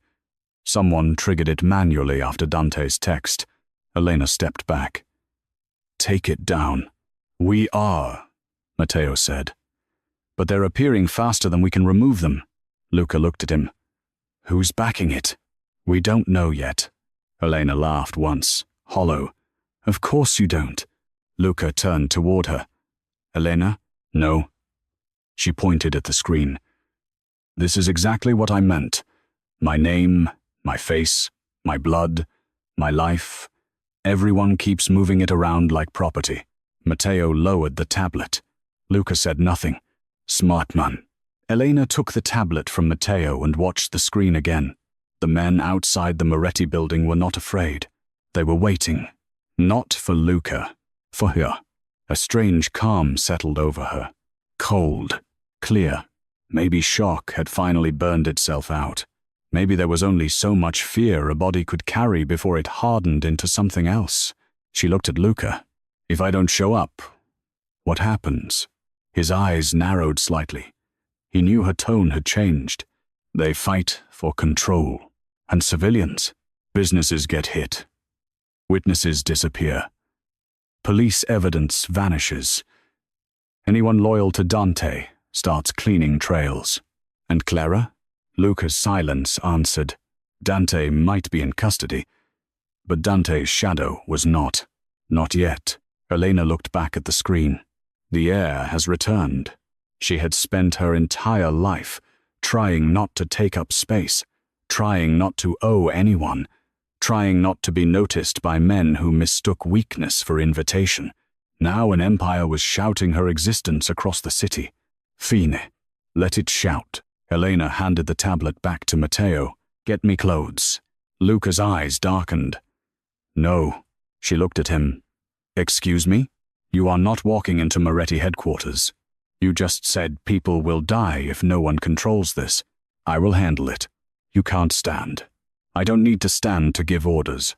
No, but apparently you need to learn when to stop. Matteo looked away very carefully. Luca's jaw tightened. Elena, that building is full of men who have spent decades obeying blood and power. They will not respect you because you ask them to. I'm not going to ask. Something shifted in his face. Elena stepped closer to the bed. You told me Antonio's world was never clean. You told me Dante's people follow leverage. You told me the files were incomplete. Yes. Then we complete them. Luca stared at her. What are you saying? I'm saying if this city wants a Moretti heir, I'll give them one for exactly long enough to dismantle the cage from the inside. Matteo's expression changed. Respect. Fear. Maybe both. Luca looked at her like she had just stepped off a ledge. You don't know what that costs. Elena leaned closer. No, she said softly. But I know what hiding cost, Amelia. Luca went silent. That name ended the argument. An hour later, Elena Carter looked at herself in a mirror and barely recognized the woman staring back. Not because of the black-tailored suit Nina had brought her, not because her dark hair was pulled back cleanly instead of falling loose from exhaustion, not because makeup had hidden the worst of the bruising beneath her eyes while leaving the small bandage on her throat visible like a warning. It was the way she stood, straight, still, no apology in her shoulders. Clara sat behind her in a wheelchair, wrapped in a hospital coat. Pale but determined. You look like your father, Clara said softly. Elena turned. Clara's eyes shone. Is that good? Clara smiled sadly. Salvatore was gentle until he had to be brave. Elena swallowed. And Clara? Her mother's smile trembled. Clara was afraid most of the time. Elena knelt in front of her. Clara touched her cheek. But she still ran with you. Elena closed her eyes against the touch. It was not the same as Amelia. It did not need to be. Will you come with me? Elena asked. Clara's hand tightened. Always. When Elena stepped out of the hospital, cameras exploded in flashes. Reporters shouted her name. Elena Carter, are you the Moretti heir? Did you release the files? Are you taking control of the family?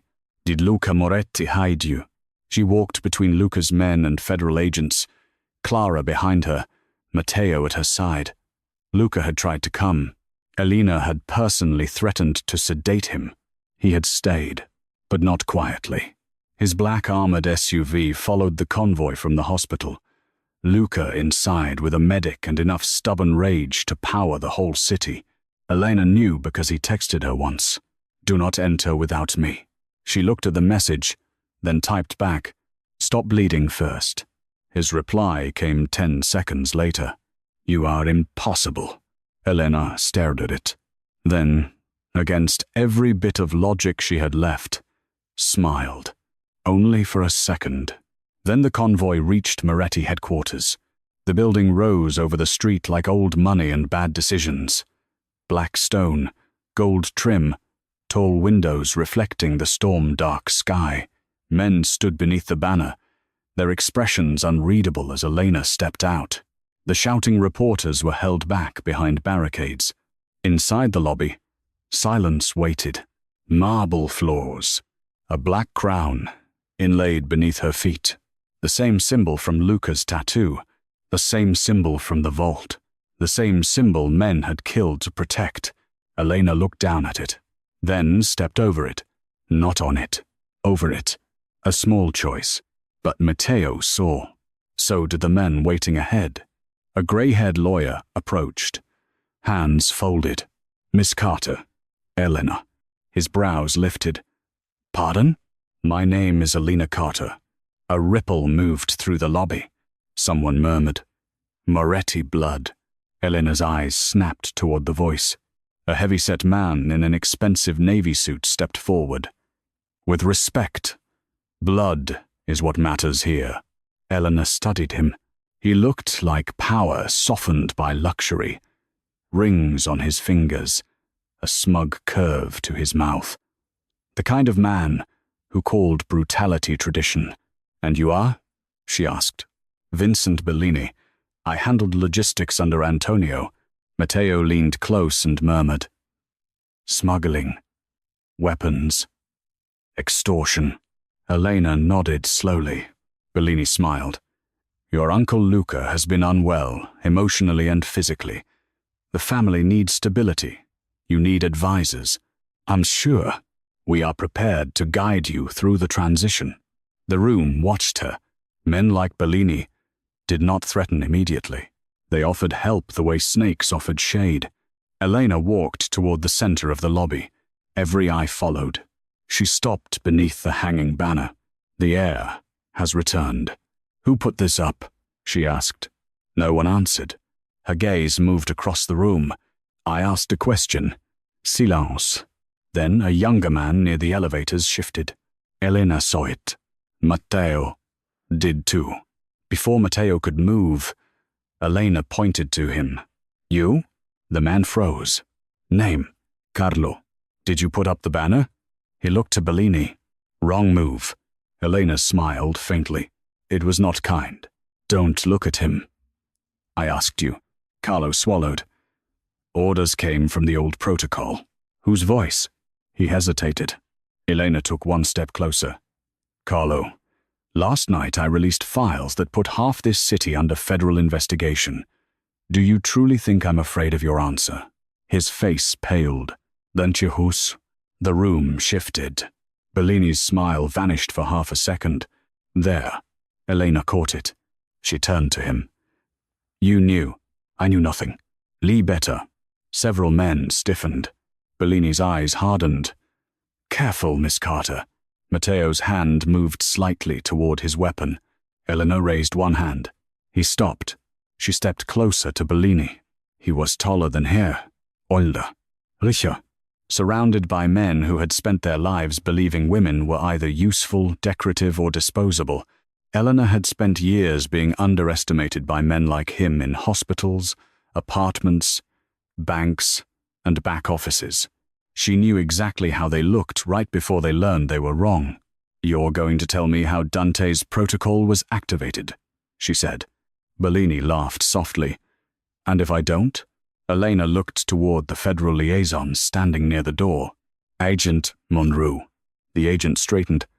Yes, Miss Carter. Elena kept her eyes on Bellini. Is Vincent Bellini's name on the drive?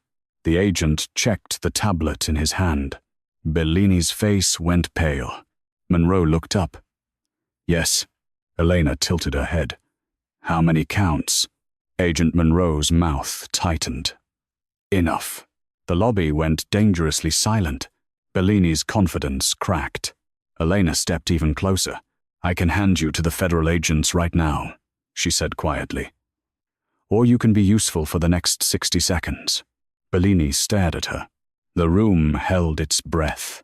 Then he looked away. Surrender. Not loyalty. Elena would take it. Dante had access through the family archive, Bellini said.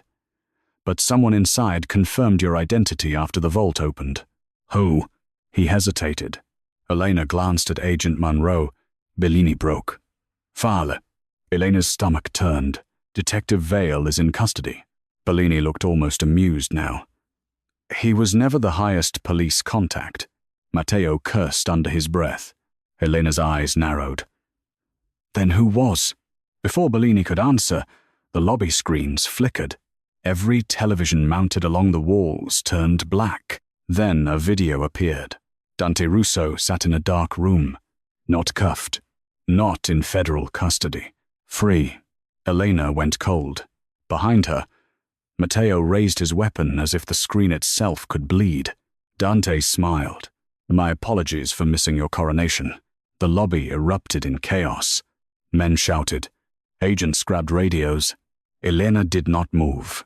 Dante leaned closer to the camera. Elena, you are doing wonderfully. Amelia would be proud. Clara would cry. Luca would tell you to run, which has always been his least useful instinct. Matteo barked. Trace it. Dante chuckled as if he had heard.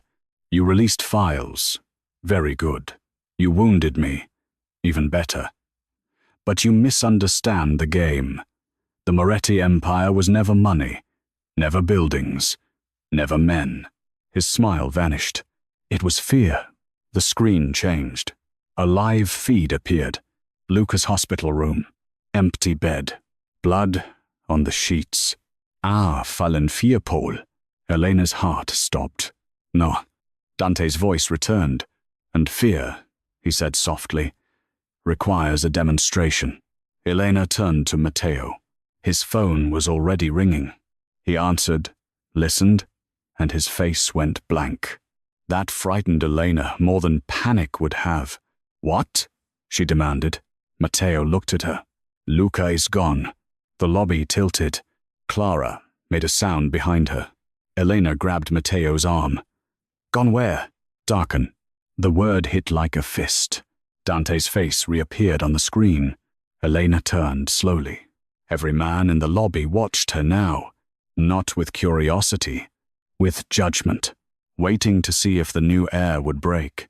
Dante smiled. If you want him alive, come alone. Elena's fingers curled. The old Elena would have trembled. The old Elena would have begged. The old Elena would have let terror drag her wherever it wanted. But the old Elena had died somewhere between a hospital corridor and a vault under the city. The woman standing in the Moretti lobby now had Amelia's courage, Clara's blood, Luca's knife, and enough rage to make every man in the room step back without knowing why. She looked up at Dante on the screen. No. Dante's smile faded. For once, he had not expected that. Elena stepped closer to the screen, her voice calm enough to frighten even herself. You wanted me activated? She turned away from the screen and faced the lobby. Every lieutenant, every lawyer, every corrupt executive, every armed man waiting to see who owned the room. Elena lifted her chin, then listened carefully. Silence fell. Complete. I am Elena Carter, Amelia Carter's daughter, Clara Moretti's daughter, Salvatore Moretti's blood. And as of this moment, every account, property, vehicle, safe house, private security detail, lawyer, and informant attached to the Moretti name, answers to me. Bellini opened his mouth. Matteo aimed his gun at him without looking. Bellini closed it. Elena continued. Anyone loyal to Dante Russo has 10 seconds to leave this building alive. No one moved. She smiled coldly. Then I'll choose for you. She looked at Agent Monroe. Lock down every exit. Monroe hesitated. Miss Carter, we don't take orders from... Elena cut him off. The files I released gave your agency the biggest corruption case in this city's history. I know you want arrests. I'm offering you names that aren't on the drive yet. Monroe stared at her, then nodded once. Lock it down, he ordered.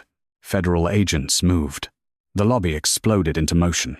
Men who had looked powerful 5 minutes ago suddenly looked like rats searching for walls. 2 ran for the side exit and were tackled by agents. 1 pulled a weapon and was disarmed by Nina before he fully raised it. Bellini tried to call someone, but Clara rolled her wheelchair forward and knocked the phone from his hand with surprising force. Everyone froze for half a second. Clara looked up at him, eyes cold. I waited 27 years to see cowards panic, she said. Don't ruin it by being boring. Elena almost laughed. Almost. Then Matteo's phone buzzed. He read the message. Boss's tracker is offline. Elena's face hardened. Find the last ping. Old meatpacking district. South warehouse zone. A memory moved through the room. Men shifted. Eyes lowered. Elena noticed. What's there? Matteo's voice went grim. Antonio's punishment rooms. Clara went white. Elena saw it and turned cold from head to toe. Prepare cars. Matteo looked at her. Elena, not alone, she said before he could argue. Dante asked for a loan because he's afraid of what happens if I arrive as what he created. She turned to the room. To every man who wants to survive the next hour, you have one chance to choose the future. Dante's fear or mine. No one spoke. Elena looked at Bellini. You first. His mouth tightened. Then he lowered his head. Not deeply, not respectfully, but enough. One by one, others followed. Some out of calculation, some out of fear, some because the world had changed too quickly, and they needed someone to tell them where to stand. Elena hated the power. Then she used it. Good, she said. Now prove it. The convoy that left Moretti headquarters was not hidden. It was a declaration. Black SUVs filled 3 city blocks. Federal vehicles followed. News helicopters circled overhead. Every camera in Chicago seemed to track Elena Carter as she rode toward the old meatpacking district with Clara beside her and Matteo across from her, loading a weapon with one good hand. On Elena's lap lay Amelia's letter. Beside it, the envelope addressed to Clara. Clara had not opened it yet. Her fingers rested on it like she was afraid the paper might contain a ghost too fragile to touch. Elena looked at her. What promise did you make Amelia? Clara closed her eyes. That if I lived, I would not let revenge become your inheritance. Elena stared out at the rain-streaked window. And if revenge is the only way to stop him? Clara's voice was quiet. Then make sure it serves justice, not hunger. The words followed Elena into the warehouse. Dante had chosen a building that looked dead from the outside. Brick walls, broken windows, rusted loading doors. Old blood in the foundation, if buildings could remember. Luca's men moved first, then federal agents. Then, Elena. Matteo stayed half a step behind her despite Luca's absence. Not controlling, guarding. Inside, the air smelled of iron, dust, and cold. A single light burned in the center of the warehouse. Beneath it sat Luca, tied to a metal chair, bare-chested, bandages torn, blood running down his side. His head was lowered. For 1 second, Elena forgot every powerful thing she had just said. She almost ran to him. Then Dante stepped from the shadows behind him and pressed a gun to Luca's temple. Ah, Dante said. There she is. Elena stopped. Every weapon in the warehouse rose. Dante smiled. Call them off. Elena's eyes stayed on Luca. His head lifted slowly. He looked terrible, pale, beaten, barely conscious. But when he saw her, anger cut through the pain. Not relief, anger, because she had come. Of course. Elena, he rasped. Leave. She took one step forward. No. Dante laughed softly. You two are exhausting. Elena's voice was calm. Let him go. Sign first. No. Dante tilted his head. Then he dies. Luca's eyes locked on hers. There was no fear in them now. Only command. Do not trade yourself. She heard it without him speaking. Elena looked at Dante. You already lost. Dante's smile thinned. Have I? The files are out. Incomplete. Your men are turning. Men always turn. Your police contacts are exposed. Replaceable. Elena nodded slowly. That's what I thought. She reached into her coat. Dante's gun pressed harder against Luca's head. Careful. Elena pulled out the envelope addressed to Clara. Dante frowned. Elena. Clara whispered behind her. Elena held the envelope up. Amelia left one more thing. For the first time, uncertainty crossed Dante's face. Elena opened it. Inside was not a letter. It was a photograph. Old, grainy. A hospital room. Clara in bed, holding newborn Elena. Salvatore standing beside her, smiling with exhausted joy. Amelia in the corner, half turned toward the camera, and behind the glass reflection, Dante, holding a gun, standing beside Antonio. There was writing on the back. Clara's hand shook as Elena read it aloud. If Dante ever claims he saved anyone, show them what he was the night Elena was born. Elena lifted the photograph toward the federal agents. Evidence of attempted murder, conspiracy, kidnapping, and witness intimidation. Dante laughed, but his face had gone pale. A photograph proves nothing. No, Elena said. But Clara does. Clara rolled forward. Matteo tried to stop her. She shook him off. She faced Dante from across the warehouse, frail in her hospital coat, bruised from years of captivity, but her voice did not tremble. I remember everything. Dante's eyes narrowed. Clara continued. I remember Antonio asking if the baby cried. I remember you telling him crying meant her lungs were strong. I remember Salvatore begging you, Dante, your own sister's husband begging you to let his child live. Luca's eyes darkened. Elena could barely breathe. Clara's voice broke, but did not stop. I remember you handing Antonio the gun. Dante's jaw clenched. And I remember Amelia Carter walking into that room with a tray in her hands, looking at my baby once, and deciding in that moment to become braver than every man in the room. Tears streamed down Clara's face. She pulled the fire alarm. She cut the power. She took my daughter, and while you all searched the east wing, I told her to run. Elena's chest shattered quietly. Dante's gun shifted, just slightly. Luca noticed. So did Elena. Dante's voice came low. You should have died that night. Clara lifted her chin. Yes, she said. But I didn't. At that moment, Elena understood the trap. Not Dante's. Amelia's. The letter was not just evidence. It was bait. Dante could not resist being remembered as the author of everyone's suffering. His ego needed the room to know. And now, every federal body camera in the warehouse had recorded Clara's testimony and Dante's reaction. Dante realized it too late. His eyes flicked toward the agents, toward the cameras, toward the red blinking lights. His face twisted. You think courts matter, he snarled. You think testimony matters. I owned judges before you learned to write your name. Elena took another step forward. Not anymore. Dante laughed, ugly and furious. You stupid girl. You think you can inherit monsters and turn them into saints? No. Elena looked at Luca. His eyes held hers. dark and exhausted and full of something she was not ready to name. Then she looked back at Dante. I think I can starve them. She turned to Matteo. Transfer every Moretti legitimate asset into federal supervised trust. Freeze all shell accounts. Release payroll records to prosecutors. Cut off every dirty judge, every officer, every lieutenant, still hiding behind the crown. Matteo's eyes widened slightly. That was not revenge. That was detonation. Elena, he said quietly, that will destroy the family. She looked at Luca. He smiled faintly through blood and pain. Not because he liked losing power, because he understood. Good, Elena said.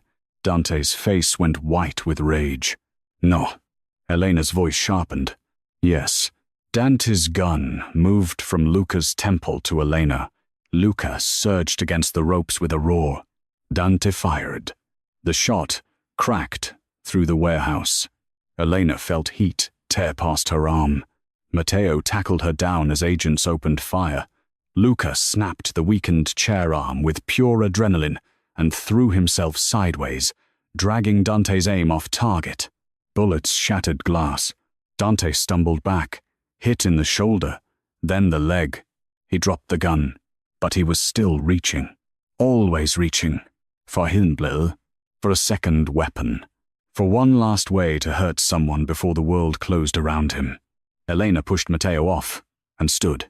Her arm burned. Blood ran beneath her sleeve. She ignored it. Dante was on one knee now, surrounded by agents, still smiling through pain. You'll regret this, he spat. Elena walked toward him. Luca, half free from the chair, looked at her with alarm. Elena. She stopped in front of Dante. The warehouse fell quiet, except for the rain striking the broken roof. Dante looked up at her. You have the blood, he whispered. You can pretend all you like, but one day you'll want what it gives you. Elena looked down at him. For a moment, she saw every path he wanted for her. Power as hunger, fear as language, violence as inheritance, a throne built from women's bodies and men's silence. Then she thought of Amelia, packing lunches, folding her arms when angry, running through smoke with a stolen newborn in her arms. She thought of Clara, surviving, remembering, waiting. She thought of Luca, a boy turned weapon who still chose, at the end, to become a shield. Elena leaned closer to Dante. My blood came from the Morettis, she said, but my heart was raised by a nurse. Then she stepped back. Take him. Agents dragged Dante Russo to his feet. This time, no smile remained. As he was hauled past Luca, Dante looked at him with hatred. She'll leave you, he hissed. Luca, bleeding and barely upright, looked at Elena, then back at Dante. Maybe, he said, but she'll be free when she does. Elena's throat tightened. Dante was taken into the rain, and the war ended not with an execution, but with a choice. That was harder. That was cleaner. That was Amelia's revenge. 3 days later, Elena stood in the top-floor boardroom of Moretti headquarters. No black banner hung outside now. No crown on the table. No armed lieutenants waiting for orders. Only lawyers, federal monitors, investigators, Clara, Matteo, and Luca.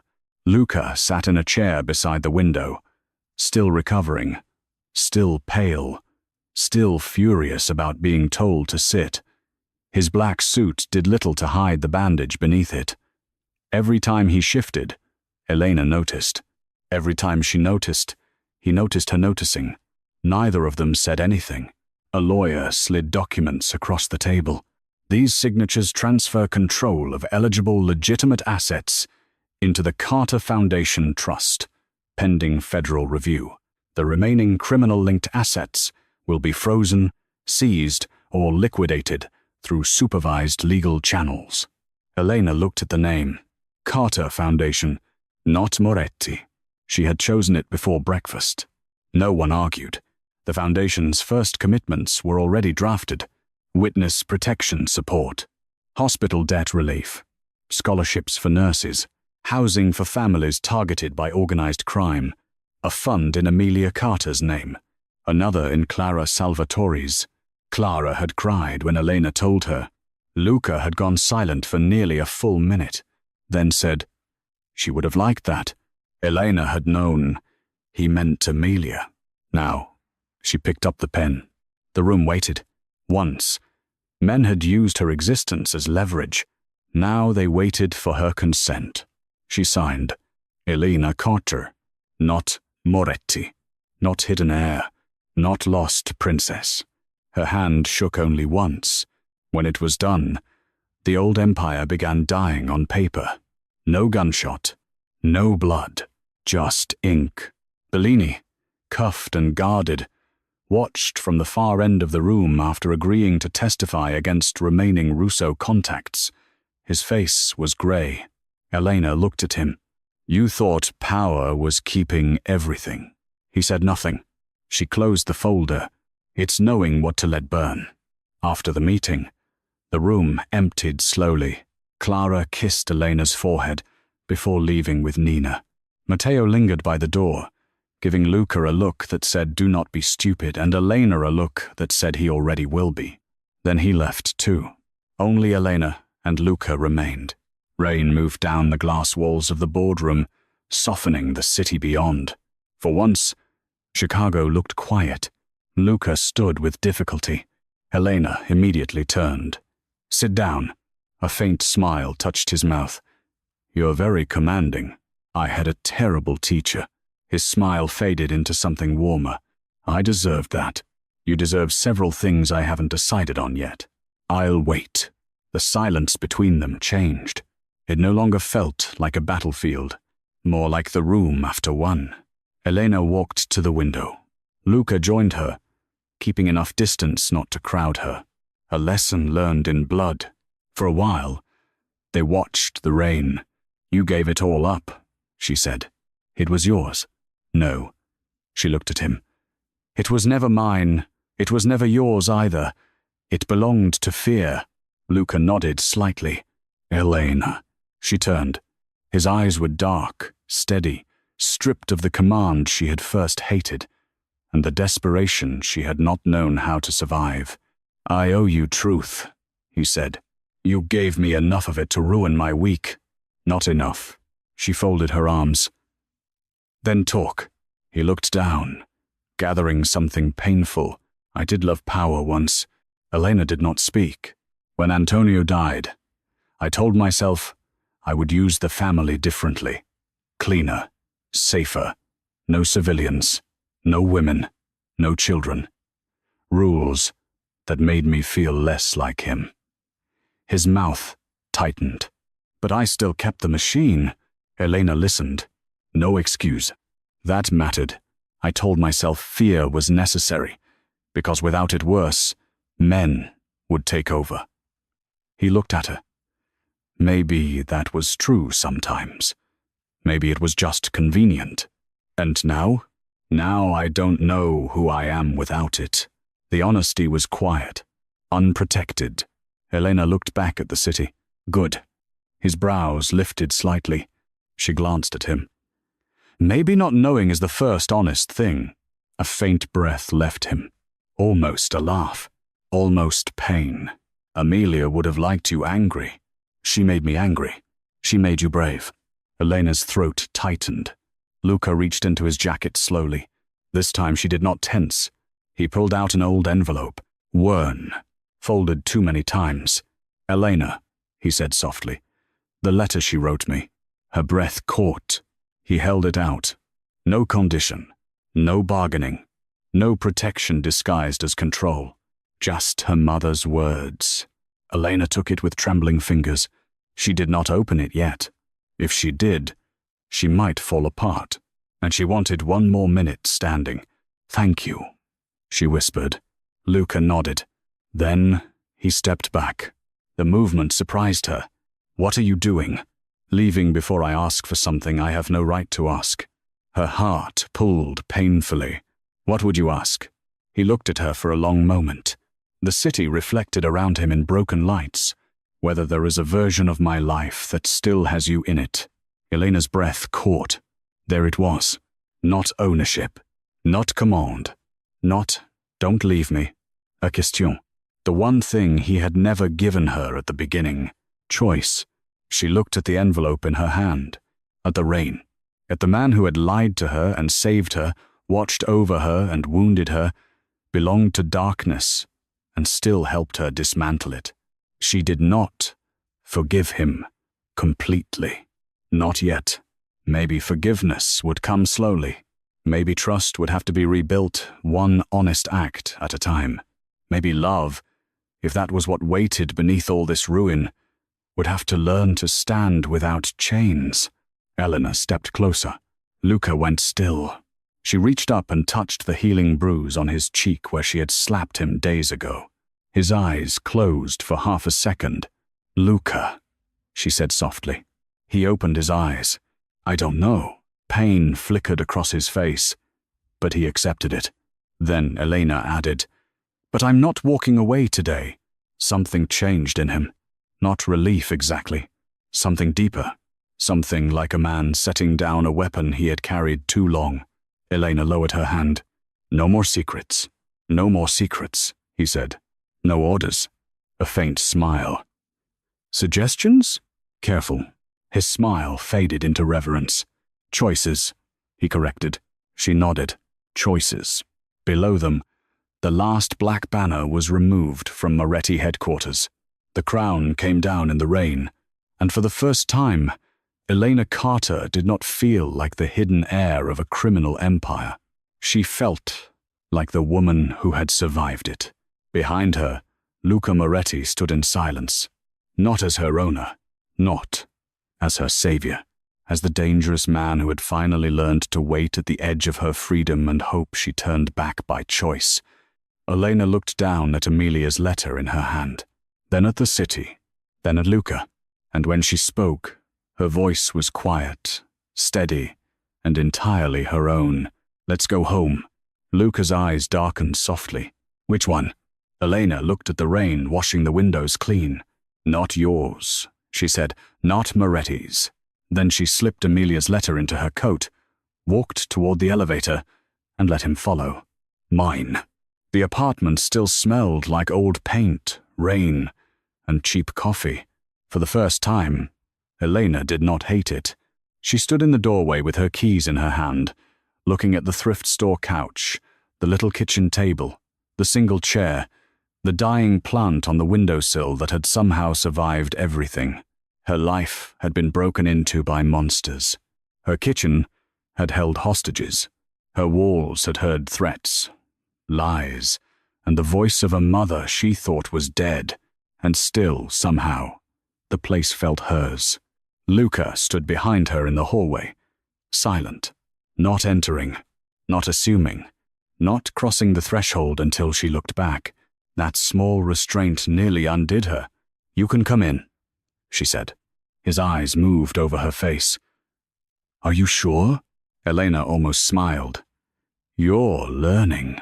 He stepped inside carefully, as if the apartment were more sacred than any cathedral beneath the city.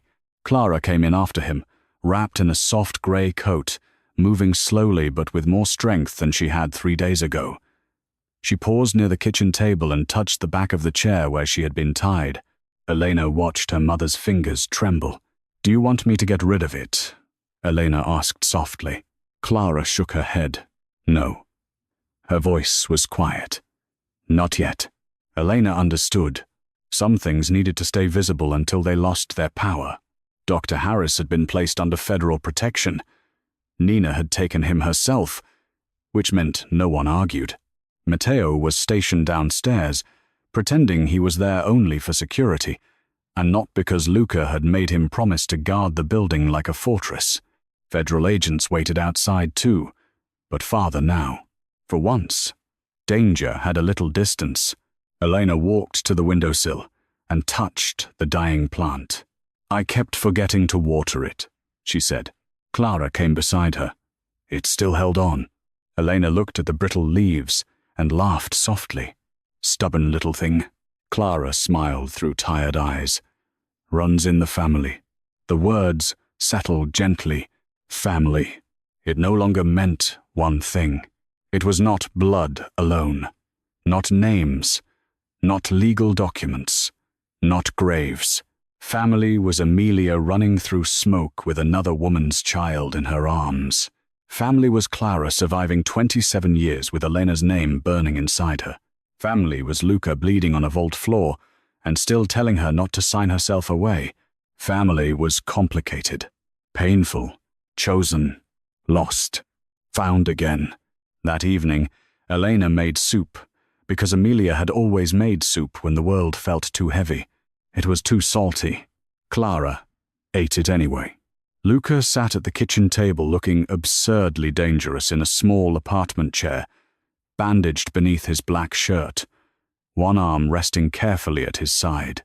He had refused pain medication until Elena stood over him with the bottle and said his full name in the exact tone Amelia used to use. Clara had laughed so hard she cried. Luca had taken the pills. Now, he watched Elena move around the kitchen with something quiet in his eyes.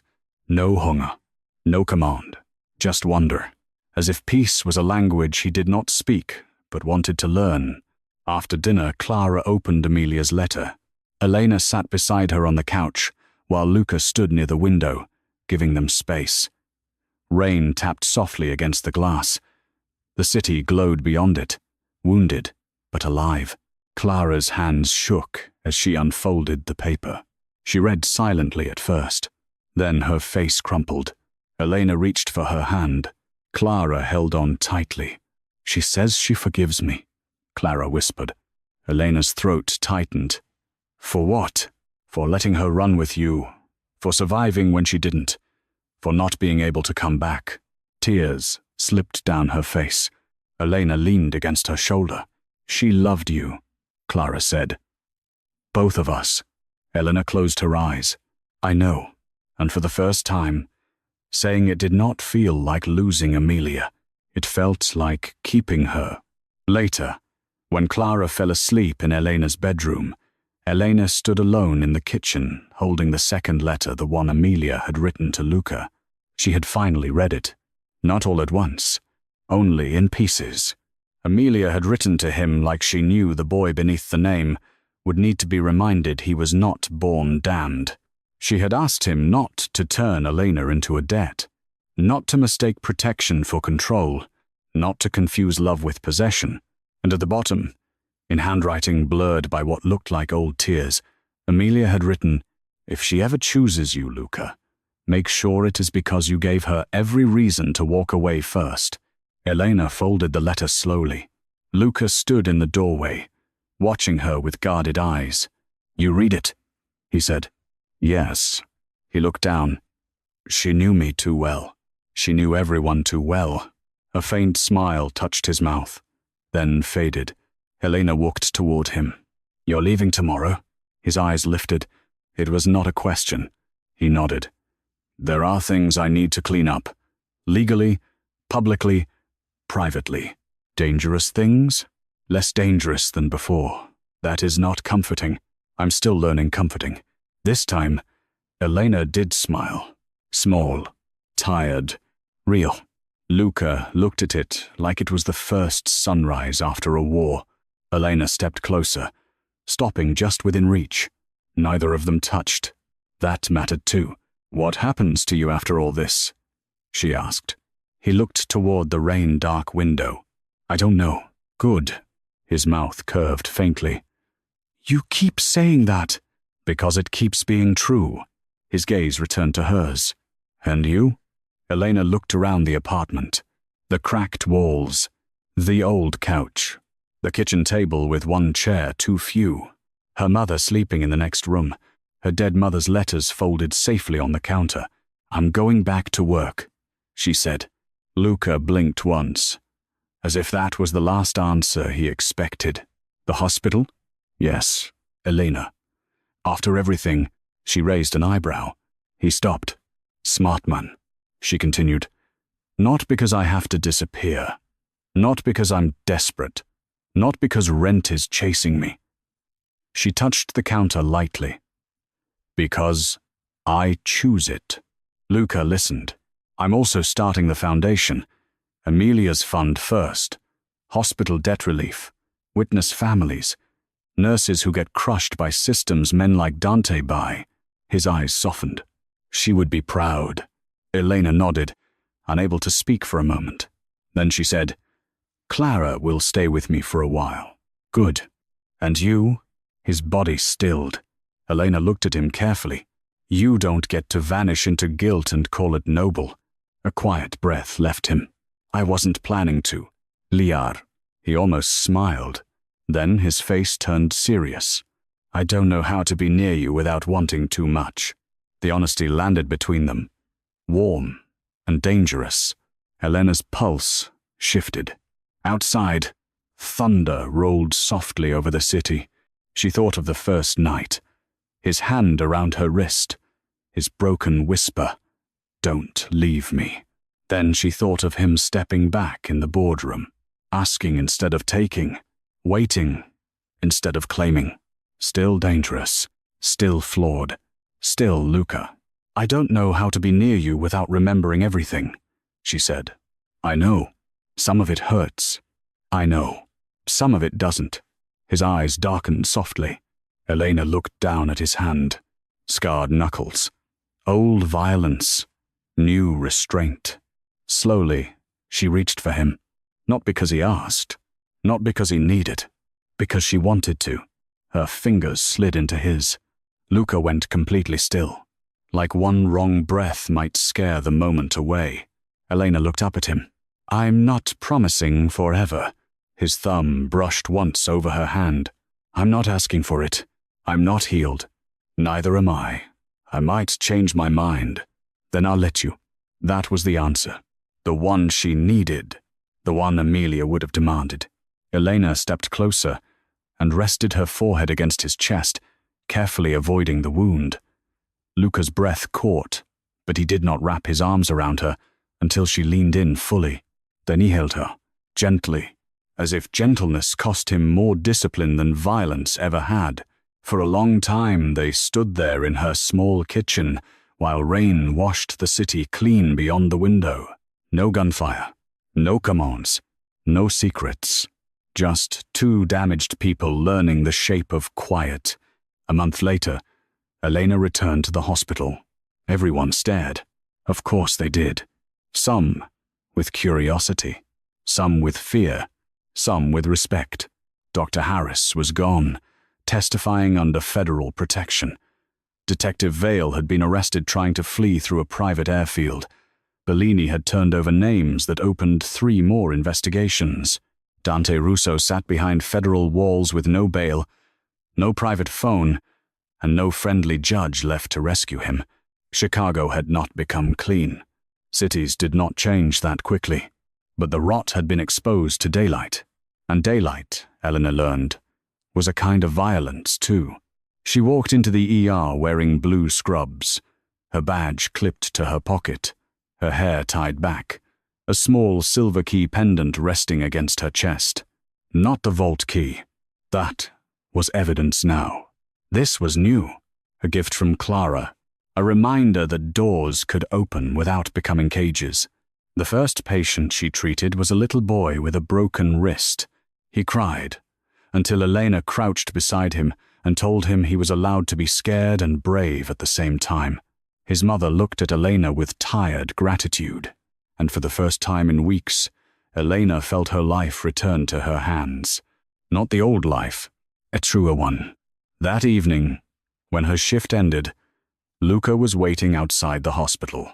Not at the entrance, across the street, leaning against a black car beneath a street lamp, coat collar turned up against the rain, still too handsome, still too dangerous, still making every passerby instinctively give him space.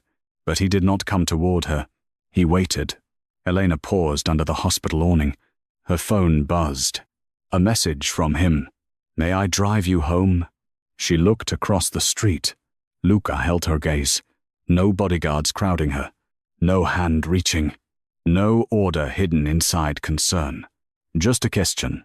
Elena typed back. You may. His smile was barely visible from that distance, but she felt it. When she reached the car, he opened the door for her. She got in. He closed it gently and walked around to the driver's side himself. No chauffeur tonight. No convoy. Just rain, leather seats, and silence that no longer felt like a threat. As they drove, Elena looked out at the city. Somewhere behind them, the hospital glowed bright and alive. Somewhere ahead, Clara was waiting with dinner and a stack of old photographs she had finally found the courage to show Elena. Somewhere in the space between past and future, Amelia Carter lived in every choice Elena made freely. Luca glanced at her. Home? Elena turned toward him. The word no longer felt small. It no longer felt like one apartment, one name, one version of herself. Home was not a place untouched by darkness. It was the place where darkness no longer got to decide who you became. Yes, she said softly. Luca nodded and drove into the rain. At the next red light, his hand rested on the console between them. Not reaching, waiting. Elena looked at it, then placed her hand over his. His fingers closed around hers, careful and warm. The light turned green. The city moved forward. So did they.